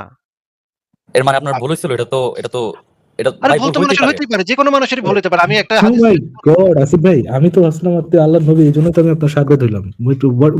কি বলতেছেন আপনি? ভুল করেন কি আপনি? আশ্চর্য। ফারাজ আমি ভাই পুরো কিন্তু কোন হতভম্ব। আস্তিক হইছে আল্লাহ ভাই। আল্লাহ আপনার কাছে ওহিটাই পাঠায় না। কি বলেন আসিফ ভাই? আপনি ভুল করতে পারেন তাহলে? ফারাজ ভাই এই তো তাহলে আমি ভাই আপনি নবী বলছি যে আমি ভুল করতে পারি না। এটা নাস্তিক ধর্মের নবী হবেন কিভাবে আসিফ ভাই তাহলে আপনি? আমি একজনের সাথে আলোচনা করতেছিলাম। আলোচনা করার সময় দ্রুত আমি হাদিসটা পড়তেছিলাম এবং আমি সেই সময় কনফিউজড হয়ে গেছিলাম এটা কার কথা। একটু পরেই ওই আলোচনার কিছুক্ষণ পরে আমি আবার বলে দিছিলাম যে না এটা আসলে মুহাম্মদের কথা। এটা যদি আমি একটু পরে কারেক্ট করে নেই তাহলে তো আর এটা ভুল থাকে না। তাহলে তো আমি কারেক্ট করে নিচ্ছি, তাই না ফারাজ ভাই? সেটাই তো ভাই। আমি বলি তারপরে যদি ধরে নিই যে আমি ভুলই বলছি তাতে এমন কি মহাভারত অশুদ্ধ হইছে? একটা হাদিস যদি আমি ভুল পড়ি তাতে এমন কি মহাভারত অশুদ্ধ হইছে? হাইজেনবার্গ ভাই একটু বলেন তো। কিন্তু ভাই এটা তো অন্য মানুষদেরকে ইনফ্লুয়েন্স করতে পারে। এটা তো ভাই ভুল যত কম সম্ভব ইনফ্লুয়েন্স ওটা করলে তো আপনি আচ্ছা আমরা কি কখনো বলি যে আমার কথা অন্ধভাবে বিশ্বাস করো? আপনি তো নিজে পড়ে দেখবেন। আমরা তো সবসময় বলি যে নিজে পড়ে ইনফ্লুয়েন্স করলে তো আমরা এটাও বলি যে ভাই আমাদের যদি কোনোটা ভুল হয় এসে ধরায় দেন, আমরা মেনে নিব। আমরা কখনো কি বলছি ভাই আমাদের কখনো কোনো ধরনের কোনো ভুল হইতে পারে না, এসে আমাদের ধরাই দিলে আমরা আচ্ছা, মানবো সেম না, কথাই এই তো আমি সেই। এসে বললাম। এই একই কথাই তো ভাই আমি এসে বলছি যে মানুষের ভুল হইতেই পারে। আমি ভাই একই কথাই তো বলছি। আমি তো বলি নাই যে কেন ভুল হইলো, বা আমি তো এরকম কিছু বলি নাই ভাই আপনাদেরকে। আশ্চর্য না মানে এইটা মানে এত ইম্পর্টেন্ট কেন এটা আমি বুঝলাম না যে আমার মনে করেন একটা মানে ইসের সময় আমি পড়ার সময় পড়ছি সহিহ বুখারী লেখা ছিল, আমি পড়ছি সহিহ মুসলিম। আমি বলে গেলাম যে সহিহ মুসলিম গ্রন্থে বলা আছে 3608 নম্বর হাদিস। বা আমি যদি এটা বলি তাতে কি মহাভারত অশুদ্ধ হইছে? আপনি কি এখন টানা ৩ মাস লাইভ করবেন এটা নিয়ে? আসিফ মহিউদ্দিন একদিন বুখারী শরীফে সহিহ মুসলিম কইছে পাইছি, পাইছি রে। মানে ৩ মাস কি আপনি এটা নিয়ে লাইভ করবেন? আমি তো দেখি মুমিনরা ডেইলি এটা নিয়ে লাইভ করে। ডেইলি এটা নিয়ে লাইভ করতেছে। ৮ ঘন্টা ধরে বলতেছে এই যে দেখেন পাইছি একটা জিনিস, পাইছি। আসিফ মহিউদ্দিন ভুল করছে। ভাই এটা কি ভাই? ফারাজ ভাই আমি না অদ্ভুত দুনিয়া। এই মুমিনদের কি আর কোনো আচ্ছা, কাম নাই? না, এটা তো সমস্যা না। ধরেন আপনার কোনো ভুল ধরা এটা সমস্যা না। সমস্যা হচ্ছে ভাই ব্লেডের মিসরিপ্রেজেন্টেশন, যেখানে যদি এটা হয়ে থাকে যে আপনি ওই লাইভের মধ্যেই যদি আপনি করে দেন না এটা না এটা আমার আগের কথাটা বলছিল, আমার মানে অ্যাকচুয়াল কথাটা এটা হবে না, এটা হবে। তারপরে এটা বলে প্রচার করা যে না আপনি করতেছেন, আপনি জেনে বুঝে মিথ্যা কথা বলতেছেন। এইখানে হচ্ছে গিয়ে সমস্যা। ফর এক্সাম্পল আমিও মুমিন দারম নিয়ে অনেক ট্রল করছি, আমিও মুমিনদের নিয়ে অনেক ভিডিও বানাইছি। আমার দেখার মতো এরকম কোথাও নাই, এবং কেউ পর্যন্ত ধরাও দিতে পারে নাই যে আমি কাউকে মিসরিপ্রেজেন্ট করছি। নাটক করছে, মিসরিপ্রেজেন্ট করার নাটক করছে, মিনারও করছে যে আপনি আমার এক কথাকে 3 বার দিচ্ছেন, এতে আমার কথাটা অ্যাম্প্লিফাইড হয়ে খারাপ শোনাইতেছে। ওই যে যেটা বলছিল আর কি যে জিজিয়া না দিলে, যে অমুসলিমরা জিজিয়া না দিলে জিজিয়াকে দিবে ভূত, অমুসলিম হইলেই যদি মেরে ফেলতে হয় তাহলে জিজিয়াকে দিবে ভূত। এই কথাটা আমি 3 বার বাজাইছিলাম, এতে তার কথাটা খুব খারাপ শুনেছে, অ্যাকচুয়াল কথাটা এরকম খারাপ না। এই ধরনের ফাতরা মার্কা কমপ্লেন ছাড়া আমি কোনোদিন কোনো মুমিনের কাছে শুনে নাই যে আমি ওই মুমিনকে মিসরিপ্রেজেন্ট করছি। বললেও দেখাই দেওয়ার নাই অ্যাটলিস্ট। ফারাজ ভাই আমার বলে একটা নেই, ঘটনা মনে পড়তেছে। বলে নাই, দেখাই দেওয়ার নাই। ফারাজ ভাই আমার একটা ঘটনা মনে পড়তেছে। আমি একটা হাদিস পড়তেছিলাম, সেখানে লেখা ছিল নবী মুহাম্মদ তার দাসীর সাথে সহবত করতেন। এইভাবে আমি পড়তেছিলাম। সে আপত্তি জানাচ্ছে। আপনি এইভাবে কেন পড়লেন? আপনি একটু মোলায়েম কণ্ঠে পড়েন। আপনি এমন ভাবে পড়লেন শুনেই তো মনে হয় যে এটা একটা খারাপ কাজ। আমি বলি আচ্ছা ঠিক আছে এইভাবে পড়ি। সহবত করলেন। হয়েছে এবার মিনার ভাই? সে তখন বলল হ্যাঁ ঠিক আছে, এবার ঠিক আছে।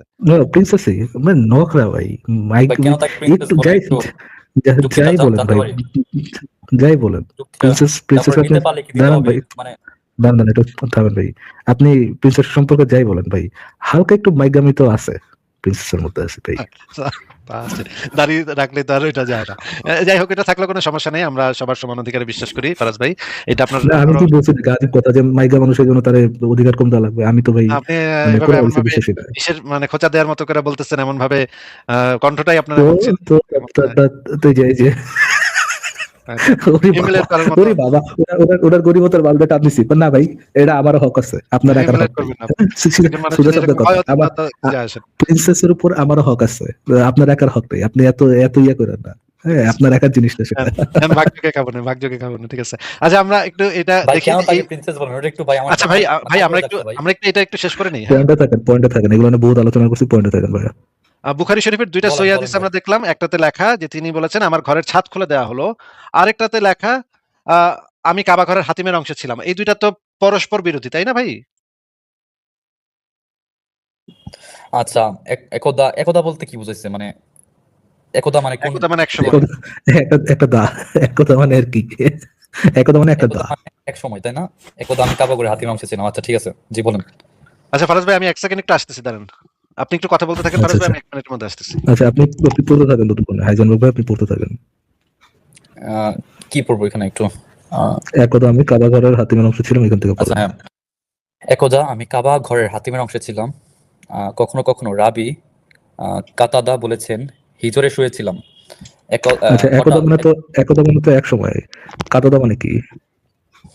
আহ, রাবি কখনো রাবি কারো নাম, হ্যাঁ ভাই কারো নাম। স্ক্রিনশটও তো ভাই চলে গেল একটু। সরি, আমি আবার স্ক্রিন শেয়ার দিচ্ছি। আমি একটু ক্লিক করে ফেলছিলাম। আ হ্যাঁ, ফারাজ ভাই আপনি শেষ করেন কথাটা তাহলে। হুম। একদা নবী হাতিমের সামনে দাঁড়ায় ছিল, ফারাজ পরে ভাই? কাতাদা বলেছে কি, হ্যাঁ নবী এক সময় হাতিমের সামনে দাঁড়ায় ছিল, পরে কাতাদা কি বলেছে? তাহলে ভাই বের হয়ে আবার ঢুকেন, আহ, বের হয়ে আবার ঢুকেন। আমার কথা কি শুনতেছেন? তুই শুনেন ভাই শোনা একটু, হচ্ছে, মানে বের হয়ে আবার ঢুকেন, তাহলে কি আর করার, ফারাজ ভাই একটা কথা মজার শুনতেছেন কথা না। বলি। ফারাজ ভাই একটা জি। মজার কথা বলি, শুনেন। যে এই ২টা হাদিস, এই ২টা সহিহ হাদিস, এই ২টার ভিতরে আপনার প্রিয় প্রিন্সেস কিভাবে সমন্বয় করছে জানেন? প্রিন্সেসের সমন্বয়ক, ইয়েস বলুন প্রিন্সেসের ভাই, প্রিন্সেস সমন্বয়ক প্রিন্সেস কি বলেছে? সমন্বয়ক প্রিন্সেস করেছে কি? সে বলেছে যে প্রথমে এই ঘটনা ঘটছে। প্রথমে মোহাম্মদ তার ঘরে শুয়েছিল, হ্যাঁ? ঘরে ঘুমাইছিল বিছনায়। তারপরে তার ছাদ খুইলা জিব্রাইল তারে নিয়া আবার হাতিমের ওইখানে ফেলছে। হাতিমে গিয়ে আবার শেষ হয়েছিল। তারপর ওইখান থেকে তারে জিব্রাইল টাইনা তুলছে। আর ভাই একজন মানুষ মানে ঘরে শুয়ে থাকবে, তারে টাইনা মানে ইয়া পর্যন্ত নিবে, কাবার হাতিম পর্যন্ত নিবে, এনে গিয়ে আবার বেড়ায় শুয়ে পড়বে। এটা কেন ফারাজ ভাই? এটা তো আমি বুঝলাম না। এটা যদি বলতো যে নবীর সাত ভাইরা নবীকে নিয়ে করছে, সেটাও বুঝতাম যে তার আলজুতের একটা আলাদা ইয়ে আছে, এক্সপিরিয়েন্স আছে। ছাদ ফাটা দিছে, সে বুঝে নাই। আশ্চর্য, হ্যাঁ, সে ঘুমন্ত অবস্থায় কি ছাদের থেকে ছাদ ফাইরা নিয়ে গেল? তাহলে এই ২টা সহিহ হাদিসের ভিতরে যদি মানে কন্ট্রাডিকশন হয়, তাহলে আপনি কোনটাকে মানবেন? হাইজেনবার্গ আপনি একটু বলেন তো। এই ২টা হাদিসের একটাতে লেখা আছে ঘরের ছাদ খুলে দেওয়া হলো, আরেক জায়গায় লেখা আছে কাবার হাতিমের ছিল। এই দুটোর ভিতরে কোনটা সঠিক? আমি আসলে কোনটা সঠিক ওই সম্পর্কে আমার বলতে পারতেছি না। আচ্ছা, ৩ নম্বর পয়েন্ট হচ্ছে উম্মে হানির কাছ থেকে বর্ণনা যে উম্মে হানির ঘরের থেকে মিরাজ সংঘটিত হয়েছিল। এটাকে মুশফিক মিনাররা বলতেছে জয়ীফ।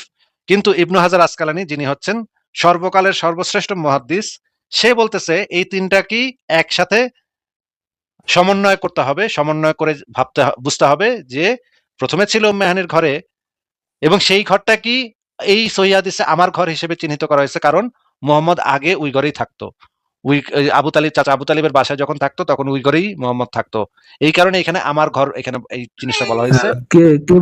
কে বড় ইয়ে আছে ভাই, স্কলার ইবনে হাজার আসকালানি আর হযরত প্রিন্সেস জুতমানানি?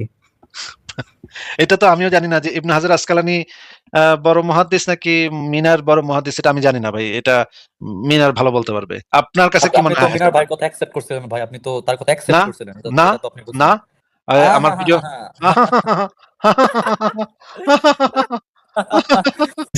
আচ্ছা দেখেন, আমরা একটু দেখি কোথায় আমরা একসেপ্ট করছিলাম, এখানে প্রিন্সেসের কোন কথাটা একসেপ্ট করছিল দেখেন, অ্যাকসেপ্ট দেখাইলে হয়ে যাবে, সমস্যা নেই। কোন কথাটা? এখন যে সনদটা দেখাইছিল দেখেন ভাই। ওটা যে জয়ীফ, ওটা আপনি অ্যাকসেপ্ট করছিলেন। আপনি ভাই কি বলবো, আপনার সাথে আলোচনা করা সম্ভব আমি না। বলছি আপনাদের মিথ্যা কথা বলেন। ভাই, মানে এরকম একটা মিথ্যা কথা বলেন। তাহলে কোন এটা আপনি জিনিসটা দেখা দেন accept না, করবেন? আমরা তো সনদে অলরেডি সনদে কথাই বলতেছি না। তাহলে আপনি আমরা বলেন বলতেছি যে প্রিন্স আসিফ মহিউদ্দিন সাহেব। আমরা বর্তমানে যেটা বলতেছি সেটা হচ্ছে কার কথাটা মোর ভ্যালিড, ইবনে হাজার আসিফ সাহেব, আসকালানি নাকি, শুনান কথা শুনান, মানে কার আসিফ কথাটা ভাই, আপনি মোর ভ্যালিড। কি অ্যাকসেপ্ট করছিলেন তাহলে? আপনি কি আসিফ আমার কথা সাহেব, শুনতে পাচ্ছেন? আসিফ সাহেব, আপনি কার কথা অ্যাকসেপ্ট করছিলেন বলেন একটু। হাইজেনবার্গ কোন ভাই, কথা আপনি কি অ্যাকসেপ্ট আমার কথা করছিলেন শুনতে আপনার পাচ্ছেন? কাছে? আপনি কি আমার হাইজেনবার্গ কথা ভাই, শুনতে আপনি পাচ্ছেন? একটু ফারাজ ভাইয়ের প্রশ্নের উত্তরটা দেন। না, আপনার কোশ্চেন আগে। আপনি ভাই, আপনি আচ্ছা, হচ্ছে বড় তাহলে তো নাস্তিক, ভাই আপনি একটাই কেন প্রশ্ন, মানে তাহলে তো মারবেন? আপনার কাছে একটাই প্রশ্ন থাকবে তখন যে ভাই আপনি নামাজ পড়তে পারেন কিনা। যদি আপনি মানে ইগনোর মারান এরকম, তাহলে আমাকে বলতে হবে ভাই নামাজ পড়তে পারেন কিনা। একটাই কোশ্চেন থাকবে। আসিফ বুঝতে ভাই, পারেন এই যে হাইজেনবার্গ ভাই নাকি? এই যে এই লাইভটা আচ্ছা, হাইজেনবার্গ তাহলে ভাই হাইজেনবার্গ এক সেকেন্ড, ফারাজ ভাই দাঁড়ান। হাইজেনবার্গ, আমি কি মুশফিক মিনারকে জিজ্ঞেস করেছিলাম যে এই বর্ণনাটা যে মিথ্যা সেটা কোথায় লেখা আছে সেটা বের করে দেখান? কিন্তু এটা তো ভাই টপিক না আসিফ ভাই, আপনি নিজেও তো ঘুরে আছেন। টপিক তো বর্তমানে এটা না, টপিক বর্তমানে হচ্ছে আমি আমি জানি না মিনার সাথে আপনি কি কথা বলছেন। বর্তমান যে কথাটা সেটা হচ্ছে যে কার ইয়েটা মানে কার অপিনিয়নটা এই সম্পর্কে মোর ভ্যালিড হবে। ইবনে ইবনে হাজার আসকালানির মানে এই সম্পর্কে কার অপিনিয়নটা বেশি ভ্যালিড, ইবনে হাজার আসকালানি কিংবা মিনারেরটা, কাটা মোর ভ্যালিড হবে। তো ফারাজ এইটা নিয়ে কথা বলতে ফারাজ ভাই, এই ক্ষেত্রে একটা জিনিস বলার আছে যে একই হাদিসকে কিন্তু বড় বড় মুহাদ্দিসদের ভিতরে অনেকে সহি বলছে, অনেকে জয়ীফ বলছে, ওইটাকে আবার আরেকটাকে আবার জয়ীফ বলছে, এটাকে আবার সে সহি বলছে। এরকম কিন্তু অসংখ্য বিবরণ আছে যে এক মুহাদ্দিস এটারে হাসান বলছে, এক মুহাদ্দিস এটারে সহি বলছে, এক মুহাদ্দিস এটারে কিন্তু জয়ীফ। কিন্তু ইয়ে ভাই এখন তো আমরা অ্যাকচুয়াল হাদিস নিয়ে কথা বলতেছি না যে আম, কোন হাদিস সহি কোন হাদিস জয়ীফ, এটা নিয়ে তো কথা বলতেছি না। আমরা বলতেছি যতগুলো হাদিস আছে এই হাদিসগুলো সমন্বয় করে কার কথাটা মানে ওই হাদিস থেকে কার বুঝটা হচ্ছে গিয়ে মোর ভ্যালিড। মোর যৌক্তিক, আজকাল মোর ভ্যালিড মানে Islamic point of view, more reasonable. Islamic point of হ্যাঁ, ইসলামিক পয়েন্ট অফ ভিউ থেকে কার কার অপিনিয়নটা মোর রিজনেবল মানে acceptable in that sense, Islamically acceptable. এই ক্ষেত্রে কারটা বেশি হাদিস বুঝে কার বুঝটা বেশি একসেপ্টেবল, এবং এবং এখানে আসকালানি নাকি প্রিন্সেসরটা। এইখান থেকে মানে এই টপিক থেকে মানে আপনি প্রিন্সেসের সাথে যদি কোনো বিষয়ে যে এই হাদিস জয়ীফ না এই হাদিস সহি, এইটাতে যদি কোনোটাতে একমত হন তাতেও তো কোনো কিছু যায় আসতেছে না, কারণ তো আমরা ওই টপিকে নেই। আমরা টপিকটাতে আছে যেটাতে যে কার অপিনিয়নটা মোর ভ্যালিড ইসলামিকলি, রাইট? হ্যাঁ, কোন কোন মানে বিষয়টা মোর রিজনেবল। হাইজেনবার্গ ভাই, আপনাকে আমি কিন্তু বহুক্ষণ সময় নিয়ে দেখাইছি যে কাবা শরীফ থেকে উম্মাহানির ঘর ছিল খুব কাছাকাছি। এটা আমি বহুক্ষণ সময় নিয়ে দেখাইছি এবং সেই জিনিসটা আমি মনে করি যে আমি প্রমাণ করছি খুবই কাছে। এখন আপনি একটু আমাদেরকে বলেন তো যে কাবা শরীফের মানে হিজরে বসে ছিল মোহাম্মদ অথবা উম্মাহানির ঘরে ছিল, এই দুইটার ভিতরে পার্থক্য কয় কদমের একটু যদি বলতেন। পার্থক্য হচ্ছে ইনফাইনাইট কদমের। ইনফাইনাইট কদমের। ঠিক আছে ভাই, কথা আপনার সাথে শেষ। আপনার আচ্ছা, সাথে আরেকটা কথা, লাস্ট একটা কথা বলে না নেই। ভাই, আর কোনো আলোচনা এতক্ষণ বোঝানোর পরে যদি আপনি বলেন আনলিমিটেড কদমের, তাহলে তো ভাই আপনার সাথে আর কথা বলে লাভ নেই ভাই। এই গরুরে আচ্ছা, আমি কি বাইরের বলবো টপিক ভাই, না, বাইরের টপিক, অন্তরের টপিক, ভেতরের টপিক, কোনো টপিকে আপনার সাথে আর ইন্টারেস্টেড না ভাই। ফারাজ ভাই, আপনি যদি চান এখন ওনাকে নামাজে বসাতে পারেন, সিজদা বসাতে পারেন। মানে বিসমিল্লাহ বিল্লাহ সিজদা। ভাই এক্সেলেন্ট। এই লোক আমার স্বপ্ন দেখছে ভাই, এরা যদি আমি সিজদায় বসতে বলি যে তো আলাদা ফ্যান্টাসিতে চলে যাবে ভাই। আপনি এমনি চান ভাই, এমনি চান দৌড়ান ভাই, দৌড়ান। স্বপ্ন দেখে ফারাজ ভাই এতক্ষণ ধরে দেখানোর পরে সে বললো আনলিমিটেড কদমের দূরত্ব, ইমরানের থেকে ঘর থেকে কাবা শরীফ আনলিমিটেড কদমের দূরত্ব। এতক্ষণ ধরে আমি টাইম ওয়েস্ট করলাম এর পিছনে। এই হইতেছে মুমিনের অবস্থা। ফারাজ ভাই, আপনি তাহলে কিছুক্ষণ কি কন্টিনিউ করবেন? আমি একটা অনেক